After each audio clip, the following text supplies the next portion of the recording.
Listo, muchachos. Nuestra lógica, nuestro desarrollo va a ser como lo hemos venido haciendo siempre. Expongo el tema y luego salgo al espacio para que ustedes puedan formular las preguntas que a bien tengan. Mm, en este momento, evidencian ustedes que aparece proyectado en su pantalla la presentación de PowerPoint del contrato individual de trabajo con el tema de clasificación. En nuestra sesión anterior, nosotros alcanzamos a mirar este cuadrito que les presento en este momento. Ese cuadrito, básicamente, ¿qué es lo que tiene? Ese cuadrito nos va a hablar acerca de la clasificación del contrato individual de trabajo según su forma y o según su duración. Bajo este esquema, entonces, la clase pasada alcanzamos a hablar del contrato a término fijo verbal, el contrato a término fijo verbal, el contrato individual de trabajo verbal, qué pena. Alcanzamos a hablar acerca también del contrato escrito, diciendo que está reglamentado en el artículo 39 y que además de eso, pues allí vamos a encontrar cuáles son los requisitos mínimos que se deben abordar en el marco del contrato escrito. Hablamos también acerca de lo que tiene que ver con la clasificación según la duración, pero en ese caso única y exclusivamente alcanzamos nosotros a dejar enunciada esa clasificación general.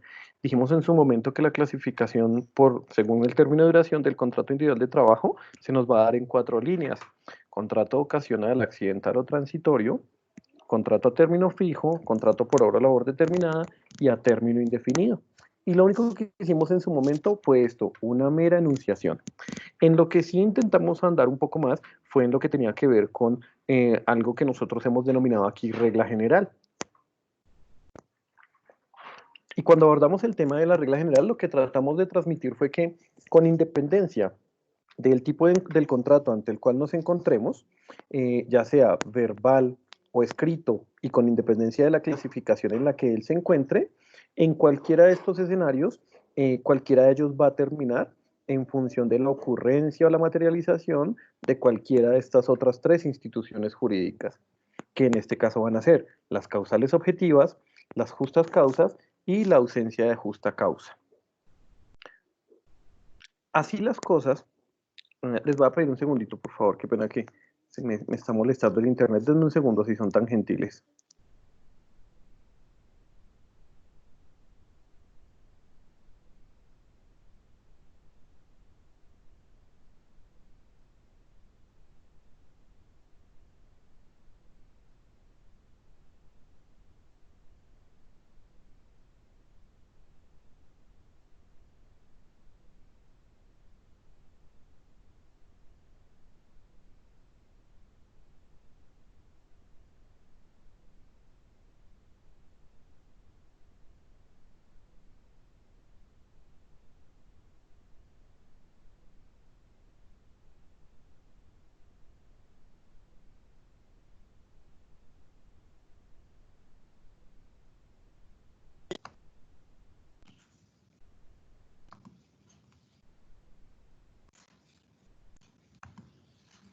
Ofrezco una disculpa, muchachos, qué pena, es que estaba por ahí molestándome el internet y tuve que ubicarme un poco mejor.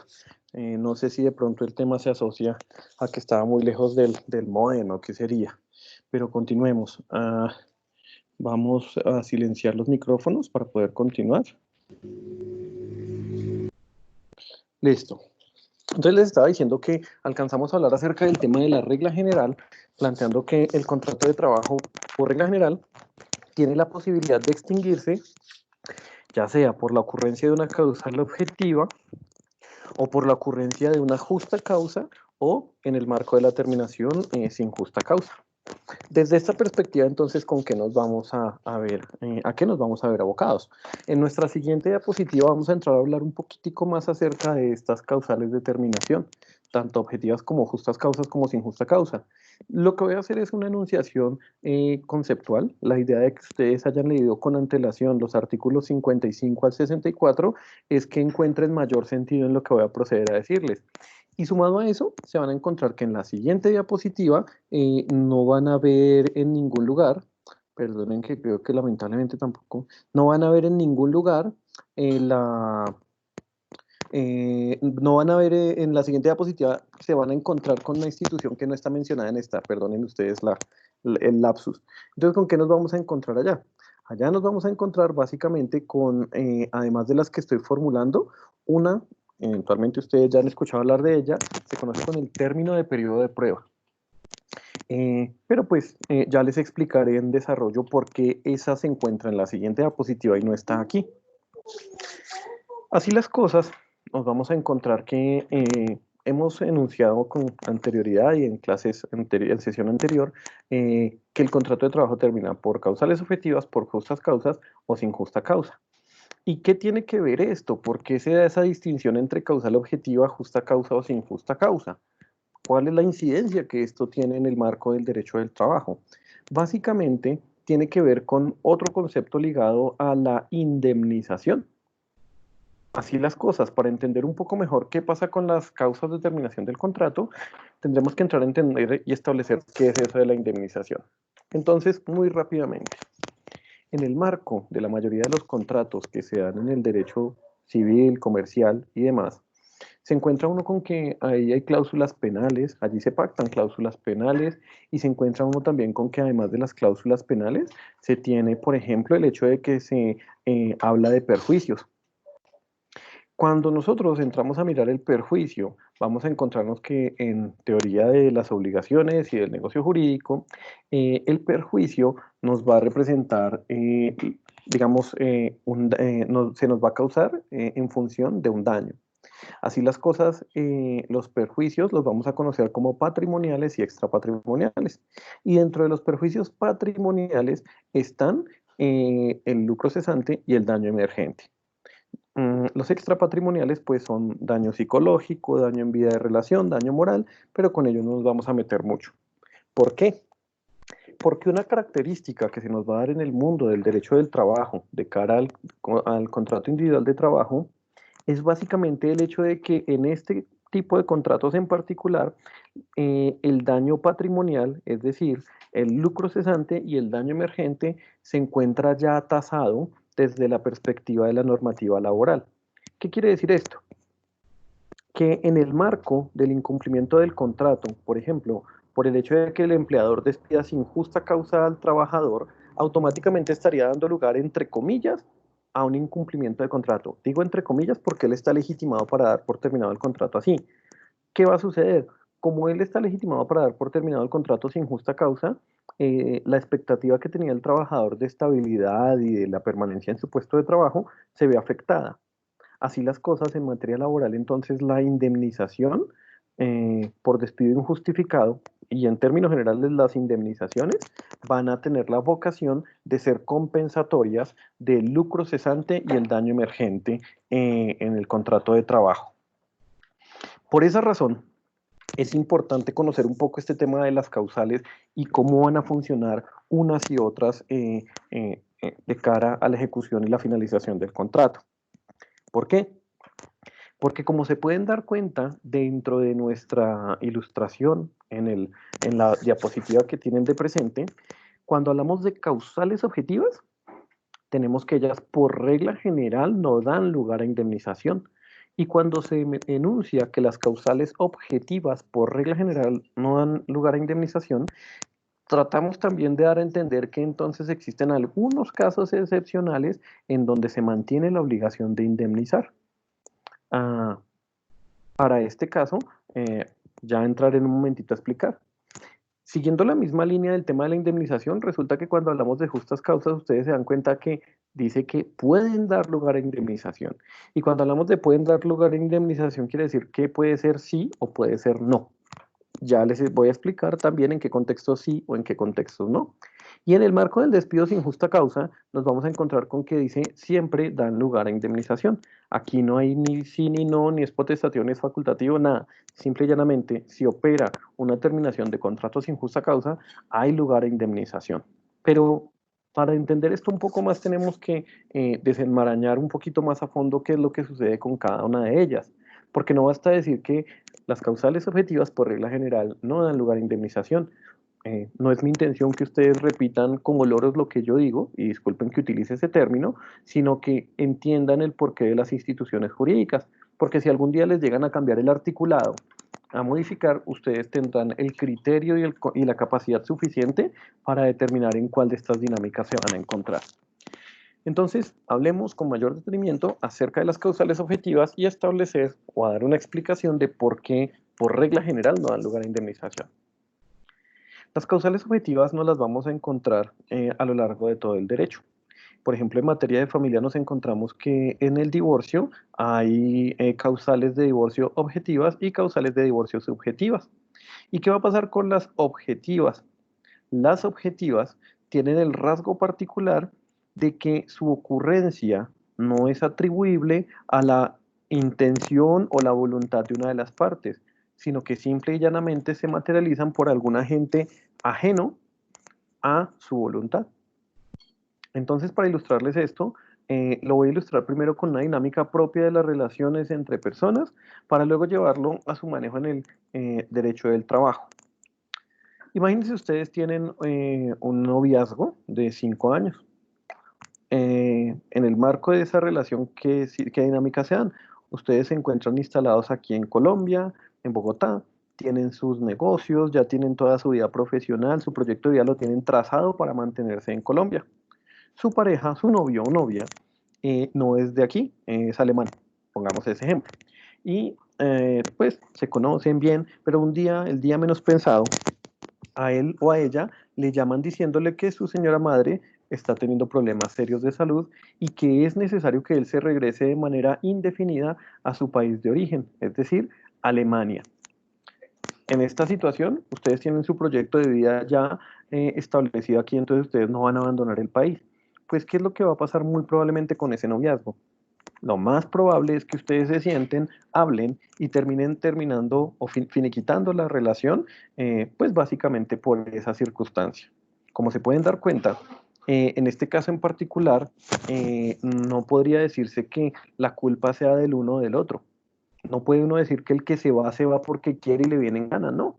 En ese caso es por un agente externo que le condiciona, le supedita, le conmina a tener que salir.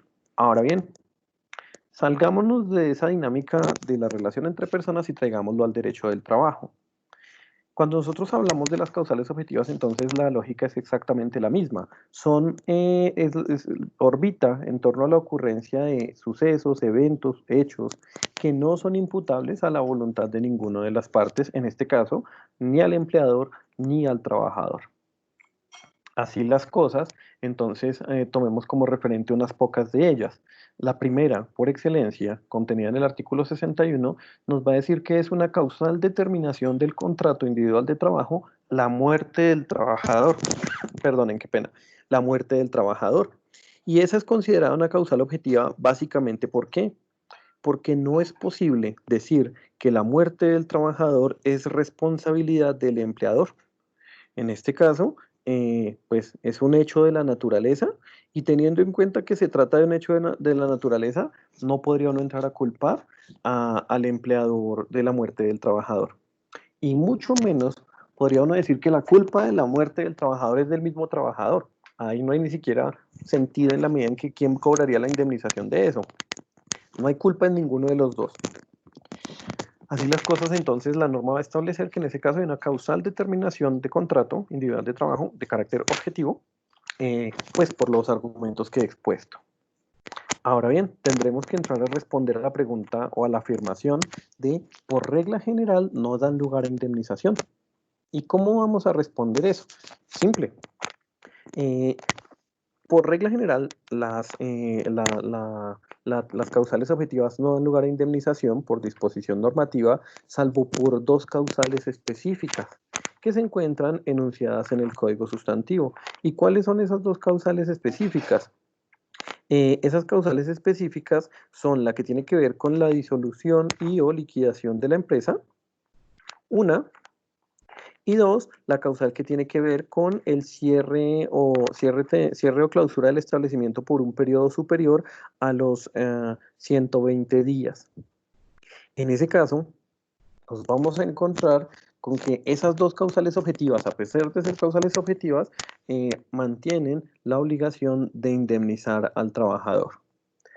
Por eso, por regla general, no dan lugar a indemnización, ya que las excepciones a ellas son en estricto sentido las dos que he planteado Y eventualmente podría uno mencionar la sentencia judicial en la medida en que de alguna manera se ordene el reconocimiento de alguna indemnización. Pero eso es un tema que queda supeditado al arbitrio del operador judicial, entonces no podemos ponerlo como un absoluto. Pasemos a hablar de las justas causas. ¿Qué son las justas causas y por qué decimos que pueden dar lugar a indemnización? Primero, si en las causales objetivas decíamos que no es atribuible la responsabilidad de su ocurrencia a la voluntad o la intención de una de las partes, cuando nosotros miramos las justas causas estamos en algo totalmente opuesto. ¿Qué quiere decir esto? Que en el marco de las justas causas, su ocurrencia o materialización sí es imputable a la voluntad o a la intención de una de las partes. Y dependiendo de la parte a la que le sean imputables, puede haber lugar o no al reconocimiento de una indemnización por despido injustificado o al reconocimiento de una indemnización por terminación con justa causa, puede haber lugar o no a indemnización. Entonces procedo a explicarles esto. Si fueron acuciosos y le hicieron la lectura a los artículos que les solicité, pudieron evidenciar que el artículo 62 se encuentra dividido en dos grandes bloques. El artículo 62 es el que nos va a hablar acerca de las justas causas. Y él se encuentra dividido en dos grandes bloques. ¿De qué manera? Tiene un literal A y un literal B. El literal A nos va a hablar acerca de las justas causas que el empleador puede invocar en contra del trabajador. Y a su vez, el literal A se va a encontrar subdividido en 15 numerales, es decir, 15 posibles justas causas que el empleador puede endilgar en contra del trabajador. Entonces, ¿cómo va a funcionar ahí? Como se dieron cuenta cuando les hablaba acerca del tema del contrato y de la indemnización, yo les decía que al trabajador, él tiene una expectativa de permanencia en el tiempo, de que su contrato le permita obtener recursos para subsistencia y acrecentar su patrimonio, etcétera, etcétera, etcétera. Pero ¿qué pasa?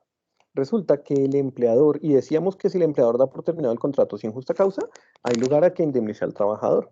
Pero resulta que esas causales contenidas en el literal A, numerales primero al 15, artículo 62, le van a permitir al empleador dar por terminado unilateralmente el contrato individual de trabajo frente a su trabajador sin lugar a que se cause indemnización alguna. ¿Qué quiere decir esto? Que el empleador puede echar mano de cualquiera de esas 15 causales y habiendo agotado todo el debido proceso del que hablamos alguna vez cuando nos referíamos a lo que tenía que ver con la potestad disciplinaria de la subordinación y que mencionábamos la sentencia C593 del 14, pues básicamente él tendrá que agotar todo ese debido proceso para aplicar la causal que pretenda aplicar y siendo el empleador quien invoca la causal en contra del trabajador, en la medida en que la misma se invoque, no habrá lugar a indemnización alguna. En otras palabras, será en este caso el empleador diciéndole al trabajador, yo empleador estoy dando por terminado su contrato de trabajo, pero la culpa de que el contrato de trabajo se esté terminando es suya, porque incurrió en una de las causales que está contenidas en el 62, literal A. Por ejemplo, un día el empleador evidencia que hay faltantes de dinero en su empresa y entonces lo que hace es verificar en las cámaras de seguridad y allí evidencia que generalmente, casi a diario, un trabajador en particular sustrae uno o dos billeticos de la caja y lo tiene en grabaciones y demás. Esa conducta, después de agotado el debido proceso, se convierte como tal o se estructura en términos de términos de contrato. En este caso diría yo que ahí tendríamos la eventual comisión de delitos, de conductas delictivas en su puesto de trabajo o contra el empleador. ¿Y qué va a hacer acá el empleador? Pues simple, le va a decir al trabajador, yo termino el contrato con justa causa porque usted estaba incurriendo en un delito que iba en contra de mis intereses. En el caso de las causales, primera a la 15, contenidas en el literal A, entonces diríamos que no hay lugar a indemnización, porque es el empleador terminando el contrato al trabajador con justa causa. ¿En qué caso sí hay lugar a indemnización? Hay lugar a indemnización cuando hacemos referencia a las causales contenidas en el literal B, numerales primero al octavo. ¿Qué pasa en esos numerales? ¿Y qué pasa en ese literal B? Ese literal B hace referencia a las causales que puede invocar el trabajador en contra del empleador. Y entonces, si es el trabajador quien invoca una causal de terminación en contra del empleador, pues hay lugar a que el empleador reconozca indemnización por despido injustificado al trabajador. O en otras palabras, así como lo expresé con los empleadores, en otras palabras, es el trabajador diciéndole al empleador: yo, trabajador, termino de manera unilateral el contrato individual de trabajo que tengo con usted, pero si lo termino es por culpa suya, porque usted ha incurrido en la causal, la que ustedes quieran, de la 1 a la 8. Ya voy a proceder a dar un ejemplo muy breve al respecto. Y siendo así las cosas, el empleador puede verse abocado a reconocer la indemnización por, en este caso, terminación unilateral del contrato con justa causa por parte del trabajador. Esta figura también se conoce doctrinalmente y en algunos casos de jurisprudencia con el término de renuncia motivada. Entonces, en ese escenario pueden dar lugar a indemnización. Así las cosas. Y para cerrar, las causas no dan lugar a indemnización cuando es el empleador quien las invoca en contra del trabajador. Literal A, artículo 62, numerales 1 al 15. Por otro lado, las justas causas dan lugar a indemnización cuando es el trabajador quien las invoca en contra del empleador. Literal B, numerales al octavo, artículo 62, Código Sustantivo del Trabajo. Dicho esto, nos resta entonces para esas tres instituciones jurídicas que habíamos planteado en nuestra diapositiva anterior, resta hablar un poco acerca de lo que es la ausencia de justa causa. Y básicamente, para hablar de la terminación del contrato individual de trabajo sin justa causa, tendremos entonces que ponernos o abordarlo desde la siguiente perspectiva. Perdónenme un segundo. Tendremos que abordarlo desde la siguiente perspectiva. El contrato individual de trabajo no es una camisa de fuerza, no es un conjunto de cadenas y candados que atan de por vida a las partes, no. Esto no es como el matrimonio hasta que la muerte los separe, no. El contrato individual de trabajo permite a las partes dar por terminado el contrato en cualquier tiempo, si a bien lo tienen, y cuando es el empleador quien termina el contrato sin justa causa, pues se va a ver obligado a indemnizar al trabajador. No obstante esa situación, nos encontraremos también que habrán otros eventos en los que eventualmente habrá lugar a indemnización, pero pues voy a proceder a explicar eso, poniendo ejemplos. Ejemplo de terminación sin justa causa en un sentido, cuando el empleador expresamente lo manifiesta. El empleador les manda la carta de terminación unilateral de contrato diciendo: mire, se da por terminado su contrato a partir de la fecha sin justa causa. Al momento en que el empleador diga sin justa causa, automáticamente se va a activar para él la obligación de indemnizar al trabajador por el despido injustificado. Ahora bien, existen otros escenarios distintos a cuando el empleador lo manifiesta, y es cuando, por ejemplo, nos vemos en el siguiente escenario. El empleador me desvinculó aduciendo que yo le había sustraído dinero de su caja menor. Y resulta que esa causal aducida por él fue ventilada ante la Administración de Justicia, y cuando se agotó todo el debate probatorio y demás, se evidenció que la causal realmente nunca existió. Es decir, el empleador no logró defender, no logró sostener su causal en instancias jurisdiccionales. Si se da este escenario que estoy planteando, nos vamos a encontrar con que habrá lugar también al reconocimiento de la indemnización por despido injustificado, la cual deberá ser pagada por el empleador a favor del trabajador. Hasta aquí hemos hablado acerca de las tres instituciones jurídicas que traíamos en nuestra diapositiva anterior y que planteábamos en términos de reglas generales. Porque, como lo he manifestado ya, cualquiera de los contratos que están en esta diapositiva pueden terminar en el marco de cualquiera de las causales contenidas dentro de este cuadrito que yo he denominado regla general. Pero se dan cuenta ustedes que aquí hay una institución jurídica que no se encuentra enunciada en la anterior diapositiva. Y tiene su razón de ser. Esa institución jurídica no está en la diapositiva anterior, básicamente por los motivos que voy a exponer. Primero, porque el periodo de prueba no es una cláusula o un pacto obligatorio dentro de todos los contratos. Quiere decir esto, que si hay un contrato individual de trabajo en el que no se pacta periodo de prueba, el mismo no va a existir ni va a generar efectos jurídicos. Segundo, por disposición legal, el periodo de prueba tiene que constar por escrito. Y si ustedes se dan cuenta, pasando a nuestra diapositiva, se van a encontrar que aquí justas causas, causales objetivas o injusta causa dije se aplican a todos.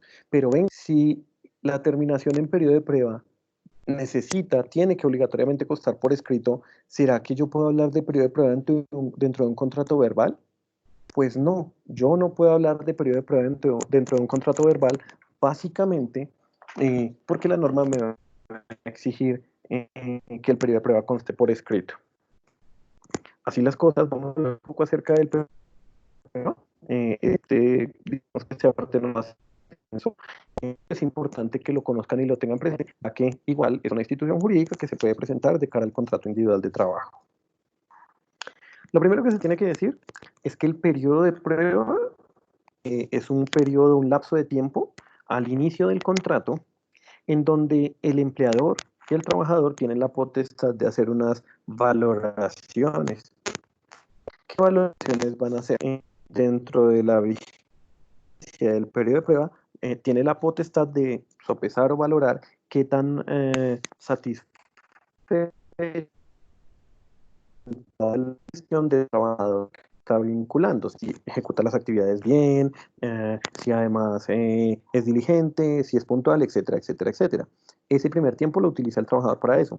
Pero de manera simultánea, es decir, dentro del mismo momento temporal, el trabajador bien puede hacer ponderaciones de cara al... ¿Y qué ponderaciones va a hacer él? Pues él va a prestar sus servicios y durante el tiempo del periodo de prueba, él lo que va a hacer es validar si las condiciones laborales se ajustan a sus expectativas o no. Eso es lo que va a hacer el trabajador durante la vigencia del periodo de prueba.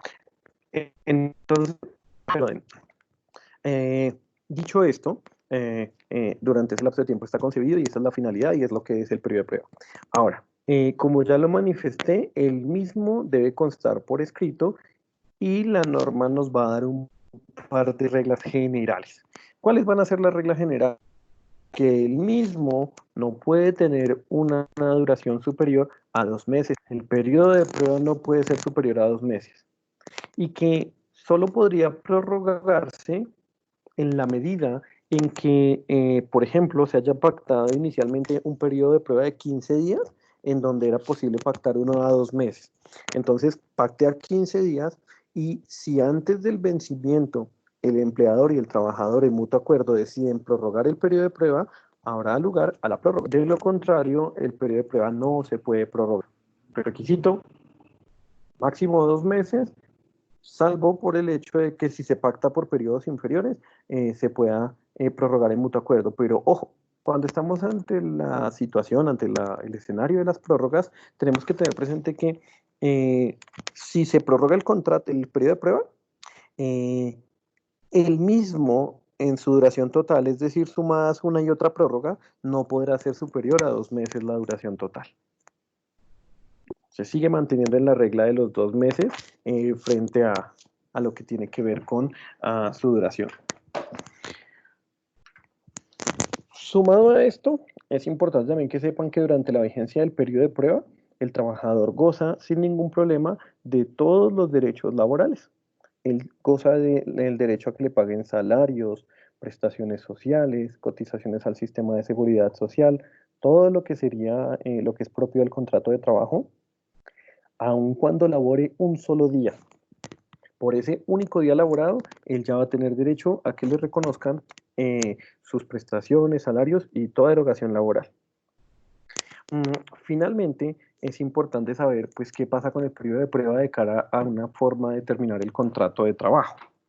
Y lo que va a decir es que, lo que va a decir la norma es que durante la vigencia del periodo de prueba, cualquiera de las partes puede dar por terminado el vínculo, puede dar por terminado el contrato individual de trabajo, sin que haya necesidad de dar aviso previo y mucho menos se van a causar indemnizaciones. Es decir, terminación en periodo de prueba no da lugar a indemnización. Ahora bien, la norma no exige, porque aquí nos dice la norma que no hay previo aviso, y la norma no exige, por ejemplo, que haya mayor fundamentación, sino simple y llanamente el hecho de la terminación del contrato en periodo de prueba. No obstante, la Corte Constitucional ya se ha pronunciado frente a ese tema y ha manifestado que siempre es necesario que se manifieste por que se termine el contrato. Claro, aquí se tendrá que hacer con un menor rigor que como se haría para invocar una justa causa, pero se tendrá que manifestar siempre el por qué se terminó el contrato. ¿Y con qué finalidad la Corte hace esa imposición al empleador? Con la finalidad de evitar que se susciten actos de discriminación. Para que entiendan esta última parte, imagínense ustedes lo siguiente. Yo contrato a una dama para que preste sus servicios como asistente en mi oficina. Y resulta que la chica es súper atractiva y entonces yo llego todos los días y hago o ejecuto actos de galantería, es decir, le coqueteo a la señorita. Y la señorita, totalmente indiferente, no me para ni 5 de bolas. Al punto tal que después de 15 días yo me aburro de que la muchacha no me ponga atención y digo, ¿sabe qué? Terminación de contrato en periodo de prueba. Pues eso, como tal, estimados míos, puede considerarse como un acto de discriminación que eventualmente es algo que no puede estar enmarcado en la terminación del contrato, sino que efectivamente el periodo de prueba, pues no, mire, su gestión, su desempeño no me parece, llega usted tarde, bueno, lo que sea. Finalmente, sea cual sea la causal de terminación, por una causal objetiva, sea que se termine por una justa causa o por periodo de prueba, porque pues si es injusta causa me veo obligado a indemnizar, pero sea cual sea la causa, la norma nos va a exigir que tenemos que cumplir con la obligación de manifestarle, en este caso esa obligación es más fuerte de cara al empleador frente al trabajador, tenemos que manifestarle al trabajador por qué se termina el contrato al momento mismo de la terminación. Si yo no hago eso al momento mismo de la terminación, se entiende que el contrato es terminado sin justa causa. Para que se hagan una idea. Llega un trabajador de mi oficina y yo le digo, ¿sabe qué? Se me va y no vuelve y lo despedí. Y luego, 3 o 4 días después, entendiendo las dimensiones del error que cometí al ser tan impulsivo, le mando la carta de despido con justa causa, la carta de terminación de contrato con justa causa, diciéndole, mire, esta es la justa causa. Ojo, en ese segundo escenario ya no hay nada que hacer. Yo debí notificar la causal de terminación al momento en que terminaba. Si lo hago con posterioridad, eso ya no opera. Eh, entonces es importante que tengan esto presente. Mm, con esto voy a salir entonces a Teams para escuchar las dudas que hasta aquí tengan, por favor. Soy todo oídos si son tan amables. Doctor, buenas noches, Andrés Linares. Andrés, ¿cómo me le va? Qué gusto escucharle. ¿Cómo está usted y su familia? Muy bien, sí, señor, gracias. Cuénteme si es tan gentil. A ver, yo en todo lo que veo que las indemnizaciones siempre van Empleador al trabajador. del empleador al trabajador. Y cuando el trabajador renuncia o da por terminado el contrato sin justa causa, o sea, hay un contrato de 1 año y el hombre a los 6 meses dice, no, no trabajo más. Pues lo que le voy a decir va a ser un poco frustrante si usted es empleador va a ser frustrante. Y no quiero ser grosero, pero a usted le toca simple y llanamente mirar la situación y pasar entero. Ahí no puede hacer mayor cosa, porque básicamente, efectivamente, las indemnizaciones van en favor del trabajador y no del empleador. ¿Eso a qué obedece? Recuerden ustedes que nosotros cuando hablábamos acerca de todo este tema, planteábamos que el derecho del trabajo es proteccionista, es pro trabajador. Y bajo esa dinámica, pues lamentablemente nos opera en esos términos. ¿Sí me hago entender? Entonces, no hay lugar a que el trabajador indemnice al empleador. Si, por ejemplo, el empleador eh, pretendiera perseguir sumas de dinero en contra del trabajador por perjuicios causados, tendría que hacerlo por una vía totalmente distinta casi casi que es un proceso declarativo de responsabilidad o algo por el estilo, pero de ahí para allá no hay lugar en modo alguno a que el trabajador indemnice o compense al empleador, pues derivado de manera directa de la norma laboral. Ok. ¿Listo? Y otra cosa, doctor, Cuénteme, por favor. en el en el periodo de prueba, puede ser verbal el despido con la justificación, no tiene que ser por escrito. Mire, la norma no le va a exigir a usted como tal que lo haga de manera escrita. ¿Sabe cuál va a ser el problema? Demuestre, ¿sí? Porque es Testigos. que, no, pues, pero y aún así, porque después de que un testigo se le enreda ya declarando eso es un problema, ¿sí? Y si, por ejemplo, el testigo es una persona que todavía es trabajadora suya, son testigos a los que eventualmente les van a restar cierto grado de credibilidad. ¿Y por qué les van a restar credibilidad? Porque son personas que todavía tienen subordinación a usted y dependen de usted. ¿Sí me hago entender? Sí, sí, Entonces, sí, claro. es muy arriesgado usted decir se termina en periodo de prueba y se me va, se me fue. Es muy arriesgado. ¿Por qué es tan arriesgado? Porque si se le van a usted con hacerlo así como está planteando, le puede suceder dignamente que el trabajador se le vaya ante el juez y alegue que usted le desvinculó sin justa causa. ¿Sí? Y habiendo sido desvinculado sin justa causa, usted lo que va a tener que decir, no, yo a él lo notifiqué. Yo a él lo notifiqué, demuéstrelo. Si no logra demostrarlo, ese es el escenario que les planteaba con las sin justa causa. Cuando usted imputó o terminó de manera justificada, pero no logró acreditarla, automáticamente se le va una indemnización por despido injustificado. ¿Sí me voy a entender? Sí, señor. Entonces siempre va a ser ese tipo de cosas, sí es mejor que las dejen por escrito. No, no, eso no, exponerse probatoriamente no vale la pena. Ok, gracias. ¿Listo? Bueno, Buenas Profe, noches, profe. listo. Espérenme un segundito que me están hablando dos damas. Me está hablando quién, por favor. Alejandra Montoya, profe. Listo, Alejandra. Entonces, después de tu intervención, viene la compañera que estaba hablando, no sé quién era. Nancy. Listo, entonces después de Alejandra viene Nancy. Cuéntame, Vale, Alejandra, muchas por favor. gracias. Profe, una pregunta es que se intercortó mientras usted explicaba el periodo de prueba, pero mi duda es, si un trabajador está en periodo de prueba y lo despiden, ¿le pagan solamente el sueldo?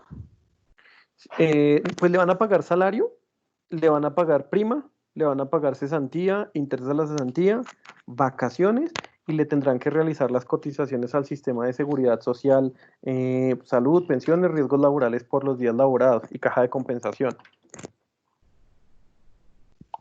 Y la otra pregunta es que en estos días observé un caso de que estaba en periodo de prueba y lo mandaron a vacaciones. Ujú.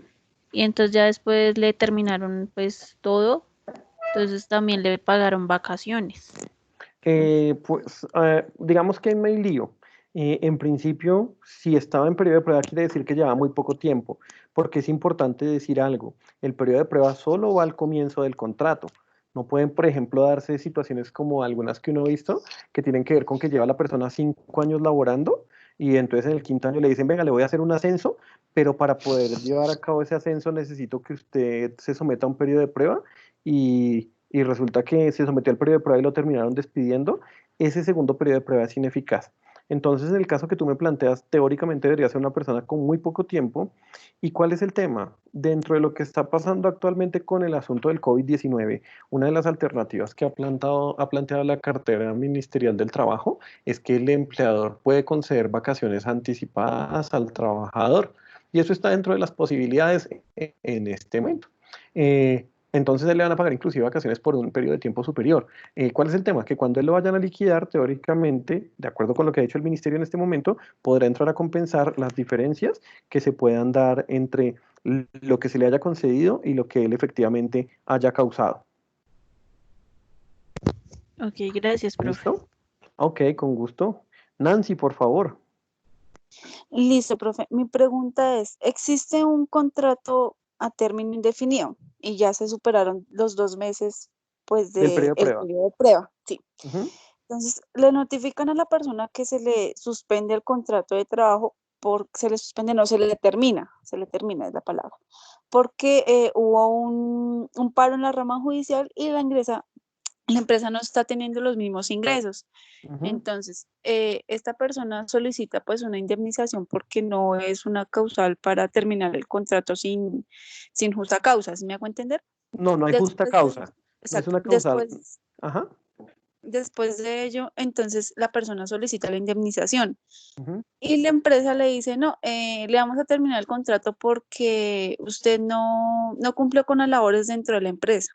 Entonces, Nada que ¿qué se hacer. puede hacer? Cobrar la indemnización por vías judiciales, porque básicamente, por ejemplo, eso no, espero que no te haya pasado ese caso a ti, Nancy, Sí, pero sí, me pasó. lo sospeché desde un principio. Sí. Es cobrar la indemnización, porque, por ejemplo, en este momento la empresa no tiene cómo acreditar que te notificaron la terminación con esa causa, ¿sí? Entonces, ¿qué va a pasar? Que tú vas, demandas diciendo me despidieron sin justa causa y ellos van a alegar, no, la causa fue esta y tú vas a decir, no, qué pena, pero eso no fue lo que me dijeron. A mí me dijeron otra cosa, a mí me dijeron que el contrato terminaba porque se había bajado el volumen de trabajo y eso no es justa causa. Ya en este momento, por ejemplo, es muy difícil sanear esa causal. ¿Por qué? Porque para sanearla, lo que uno generalmente hace es enviar el documento al día siguiente o el mismo día con con la causa, manifestando la causa, a algún correo electrónico o ¿a un qué? A un correo electrónico o mediante correo certificado a alguna dirección. Y hay otras argucias que uno puede hacer, les tengo que decir, eso no es tan transparente, pero Ok, pues bueno, la intención mía tampoco es enseñarles esas cosas. listo, profe. Y también, bueno, por ejemplo, a mí me dieron la indemnización, pero en el momento pues de firmarla decía que me indemnizan, pero que la terminación fue por justa causa. O sea, hubo como esa controversia, como es, Ujú. sí, o sea, sí la indemnizo, pero entonces el despido no es porque hubo el paro en la rama judicial, sino porque usted no cumplió con las labores. Entonces, eso no podría causar como una implicación dentro de la empresa. No, eso genera un antecedente negativo dentro de la hoja de vida, porque cuando Mm. llamen a averiguar tus referencias laborales, lo que van a decir es que tu contrato se terminó con justa causa. Ok, entonces sería mejor no colocarlo como una referencia laboral para O no. hablar con ellos para decirles, miren, negociemos mi terminación de contrato, páguenme la indemnización y hagámoslo de mutuo acuerdo. O de lo contrario es mejor tratar de no poner ese referente. Porque aun cuando la norma les prohíbe dar referencias en sentido negativo, cuando uno llama a un empleador y le pregunta, venga, el contrato cuánto duró, tanto tiempo, de qué fecha te fecha, tanto, qué cargo ejercía ya, tal, por qué se terminó, terminación unilateral con justa causa. A uno no le cuentan qué fue lo que pasó detrás de todo eso, pero con esa simple referencia uno ya entra a pensar cosas que no son tan positivas. ¿Me entiendes? Nancy. Bueno, mientras tanto, veo aquí algunas Profe, preguntas. buenas noches. José ¿Quién? ¿Quién? Cataño. José Cataño, profesor, buenas Sí, ahí lo noches. estoy escuchando, José. Estaba viendo Sí, su pregunta aquí en el chat, pero cuéntemela, por favor. sí, profesor, es lo siguiente. Bien, ahorita por la situación de la pandemia, ¿verdad? En este caso, yo estoy trabajando en una empresa y mi empleador ¿Usted? suspende mi contrato. Bueno, es un Mi... ejemplo. Es un ejemplo. Sí. Sí, Bueno, usted es un informado. entonces, sí, sí. Sí, sí, Bueno, pero entonces es un ejemplo que quiero salir de esta sí, sí, duda. tranquilo. Por ahí me la han preguntado. Bien, pues por la situación de la pandemia, mi empleador me suspende el contrato. Yo tengo un contrato indefinido con la empresa. Me Ajá, suspenden ese contrato por lo que dure la pandemia. ¿Sí? sí, ujú, Eh, sin pago, sin sí, remuneración, ¿no? sí, Sin sí, sí, pago ese es el monetario. efecto de la suspensión, sí. Ok. Pero entonces, esa es una situación. Resulta que en este tiempo yo tengo una mejor opción de otro trabajo y Sí, me hacen una mejor oferta. sí, Entonces yo decido renunciar, obviamente, al empleo anterior, ¿cierto? sí. ¿Cuáles serían las implicaciones? Ninguna, O podría ninguna. renunciar y de pronto, en cuanto a lo de mi empleador, ¿tengo derecho a la indemnización, No, a otras cosas? no.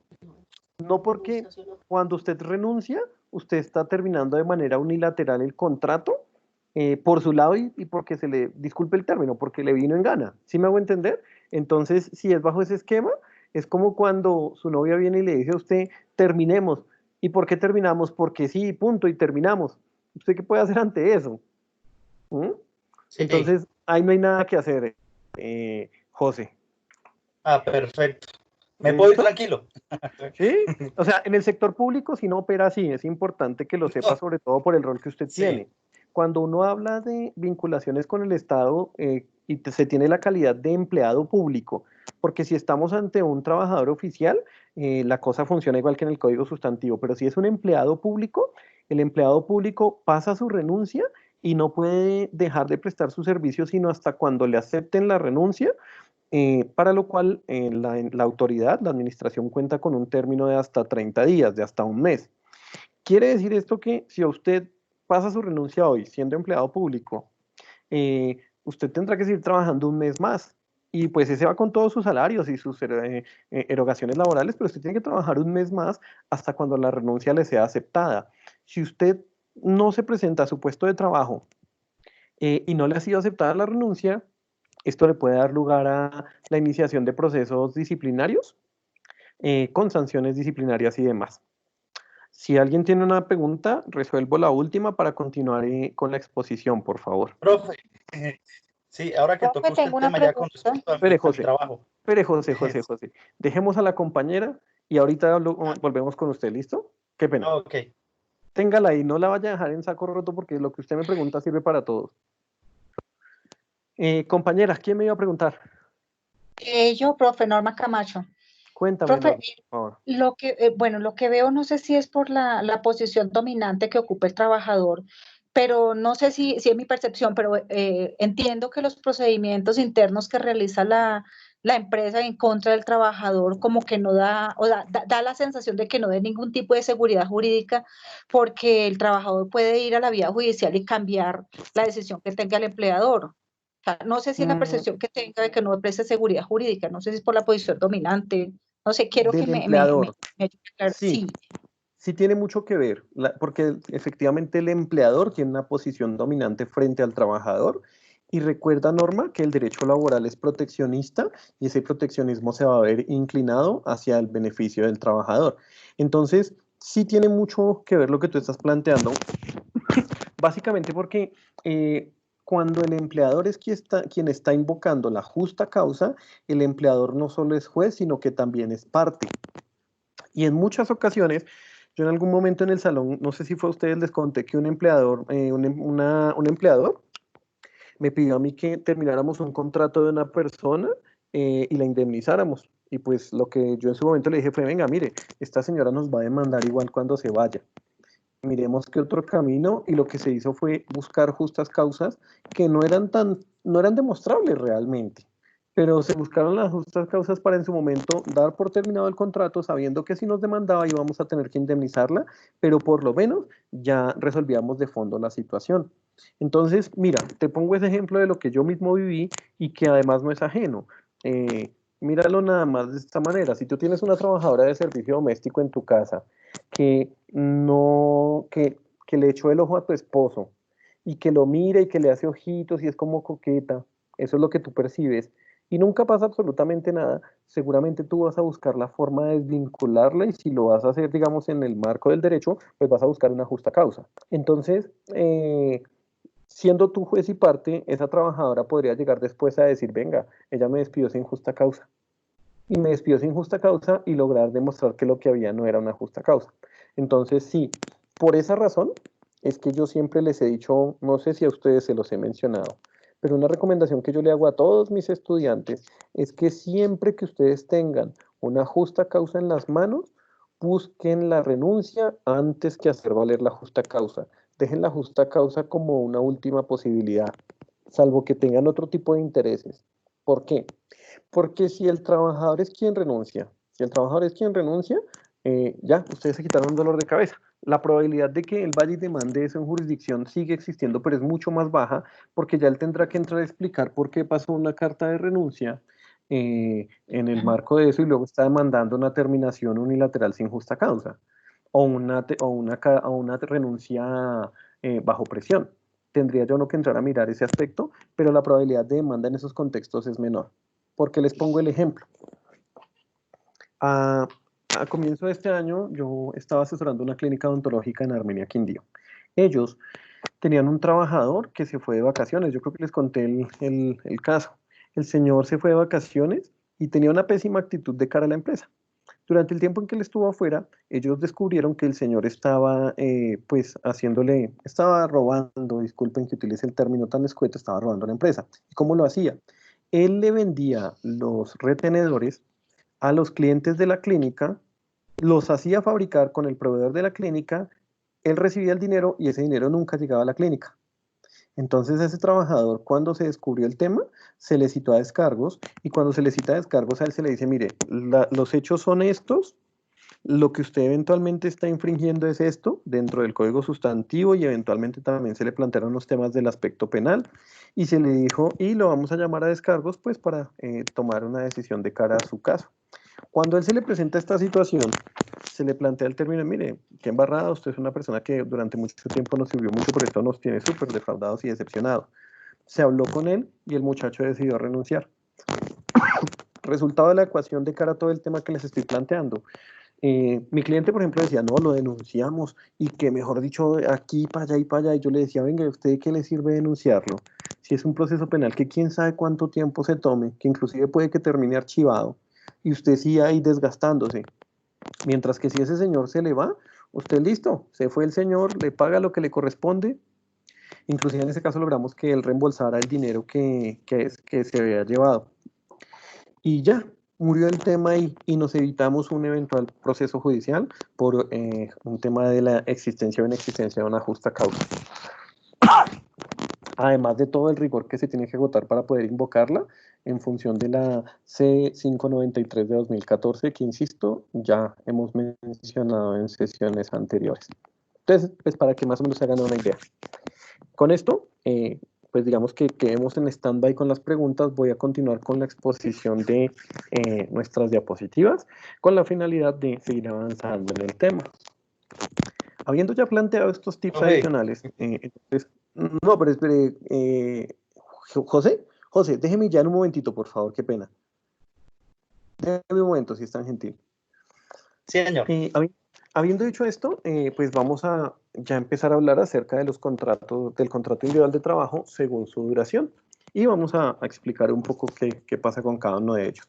El primero es el contrato ocasional, accidental o transitorio. Esos tres términos que están ahí expuestos, ocasional, accidental o transitorio, son un solo nombre. El contrato se va a denominar así, ocasional, accidental o transitorio. ¿Y qué pasa con ese contrato? Ese contrato tiene dos características básicas. Para que se entienda, se considere que existe un contrato ocasional, accidental o transitorio, lo primero es que ese contrato no podrá tener una duración superior a un mes. Máximo 31 días calendario, máximo 30 días calendario en este caso. No puede durar más del mes. Pero además de no ser superior al mes, tendrá también que versar sobre el desarrollo de actividades que sean ajenas a las que desarrolla el empleador. Esos dos requisitos tienen que concurrir para efectos de que se entienda que existe un contrato ocasional, accidental o transitorio. Para el efecto, voy a leerles el artículo 6º, que es el que nos va a regular este contrato dentro del Código Sustantivo, pues para que ustedes lo vean y luego procederé a dar un ejemplo de contrato ocasional, accidental o transitorio, si hay y dónde no hay. Artículo 6º. Trabajo ocasional, accidental o transitorio es el de corta duración y no mayor de un mes, que se refiere a labores distintas de las actividades normales del empleador. Dicho esto, entonces vamos a decir dónde hay y dónde no hay. Almacenes Éxito S.A. contrata a un señor que se dedica a lo que tiene que ver con la pintura. Pues disculpen si no me expreso de la mejor manera, pintor de brocha gorda.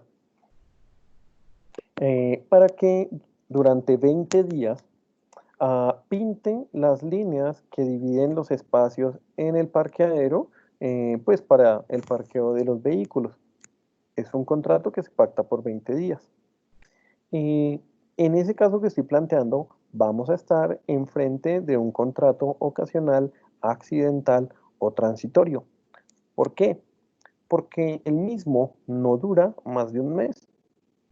Primero, y se cumple el requisito. Y segundo, porque es que la actividad que va a desarrollar el señor nada tiene que ver con el objeto social o la actividad que desarrolla Almacenes Éxito. ¿Qué quiere decir esto? La actividad de Almacenes Éxito no es voy a pintar, voy a construir, voy a hacer nada. La actividad de Almacenes Éxito es la comercialización de bienes y servicios.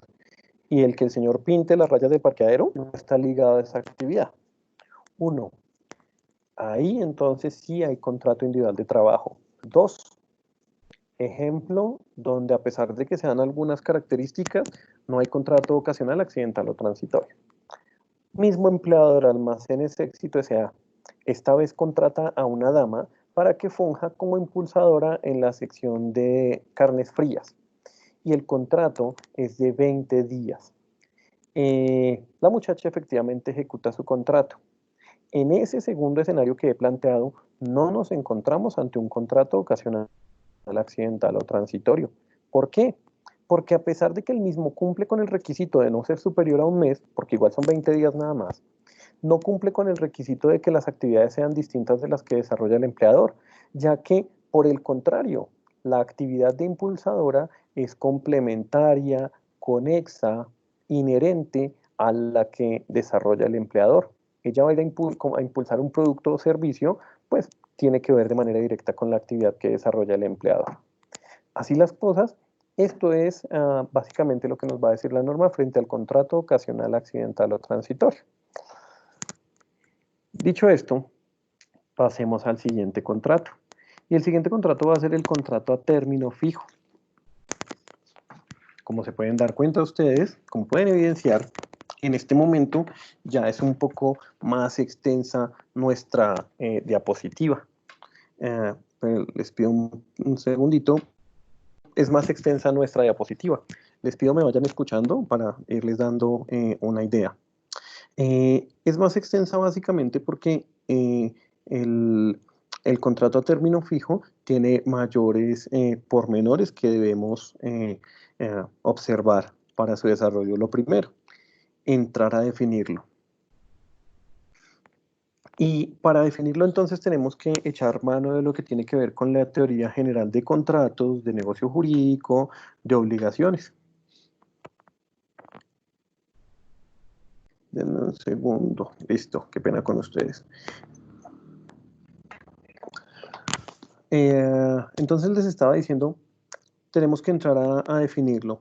¿Y cómo vamos a echar mano de esas situaciones propias del periodo de prueba? Básicamente, del derecho contractual básico. Simple.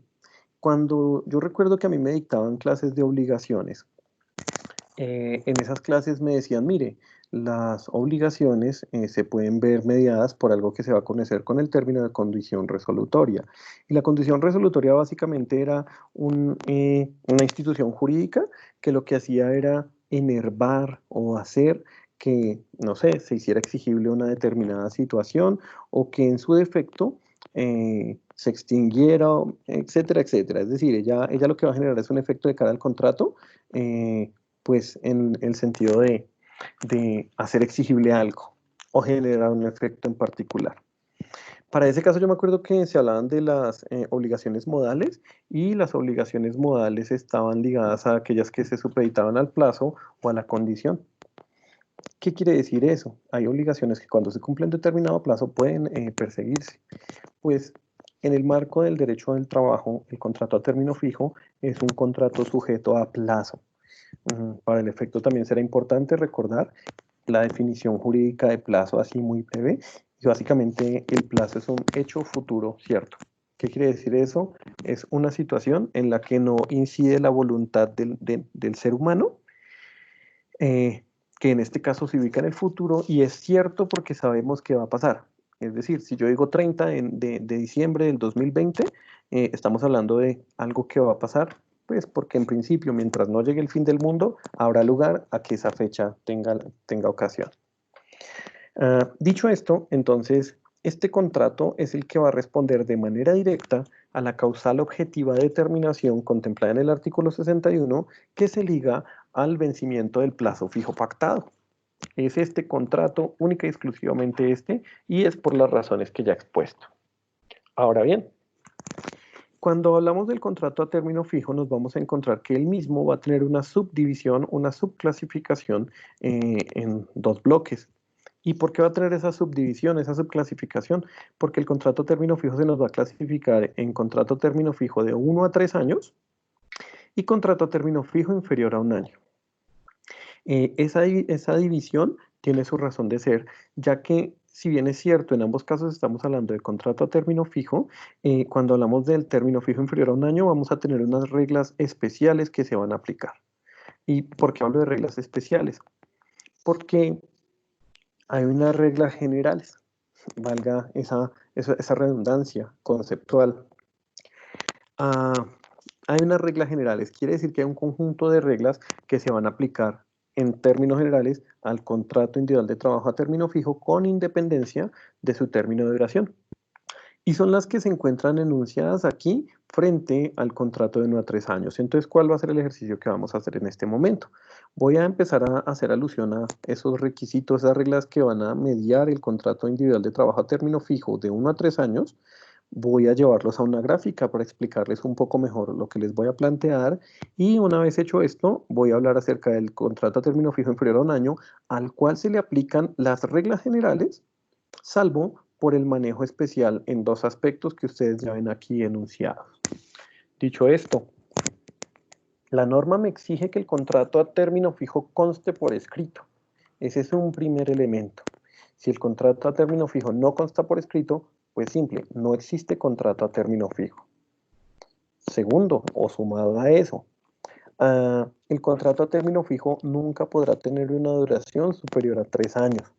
Si el contrato a término fijo se pacta por una duración superior a 3 años, eventualmente estamos ante una ineficacia de la norma, una ineficacia no de la norma, sino del pacto al que se arriba, toda vez que la norma no concibe el contrato a término fijo de más de 3 años.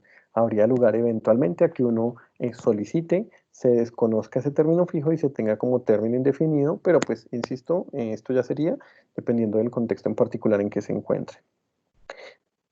Segundo, teniendo en cuenta que yo les dije el contrato a término fijo es un contrato supeditado a plazo y hemos dicho que el cumplimiento del plazo fijo pactado es una causal de terminación, pues uno podría pensar que tan pronto se termina el plazo de manera automática se acaba el contrato y la cosa no funciona así.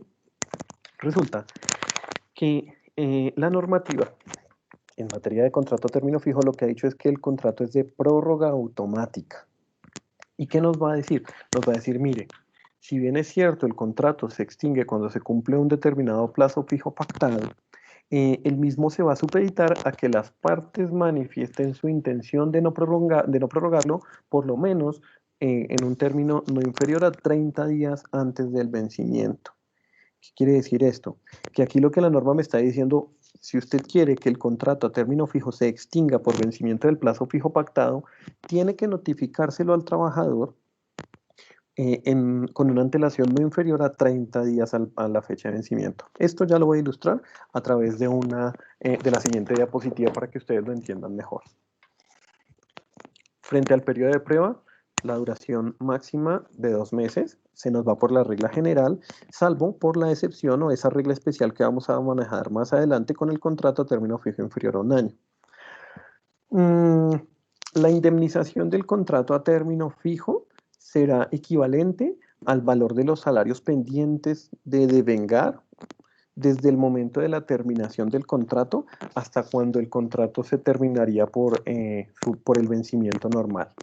Para que se hagan una idea rápida, porque igual ahorita vamos a hacer un ejercicio, hagan de cuenta que me contratan del 1 de enero de 2020 al 31 de diciembre de 2020 y hoy, a fecha 24 de abril, me dan por terminado mi contrato de manera unilateral sin justa causa. La indemnización que me correspondería a mí por la terminación del contrato sería equivalente a los salarios que faltan por pagarse desde la fecha de la terminación del contrato hasta el 31 de diciembre, es decir, los salarios pendientes, los salarios que no se pagan desde el 24 de abril hasta el 31 de diciembre de 2020. Pero ya lo vamos a ilustrar con ejercicios. Ojo, esta que les voy a plantear es de suma importancia, suele ser un error frecuente en el que las personas caen, pero de una manera muy inocente, pero caen con frecuencia. El contrato a término fijo nunca se convierte en término indefinido, salvo que las partes así lo convengan.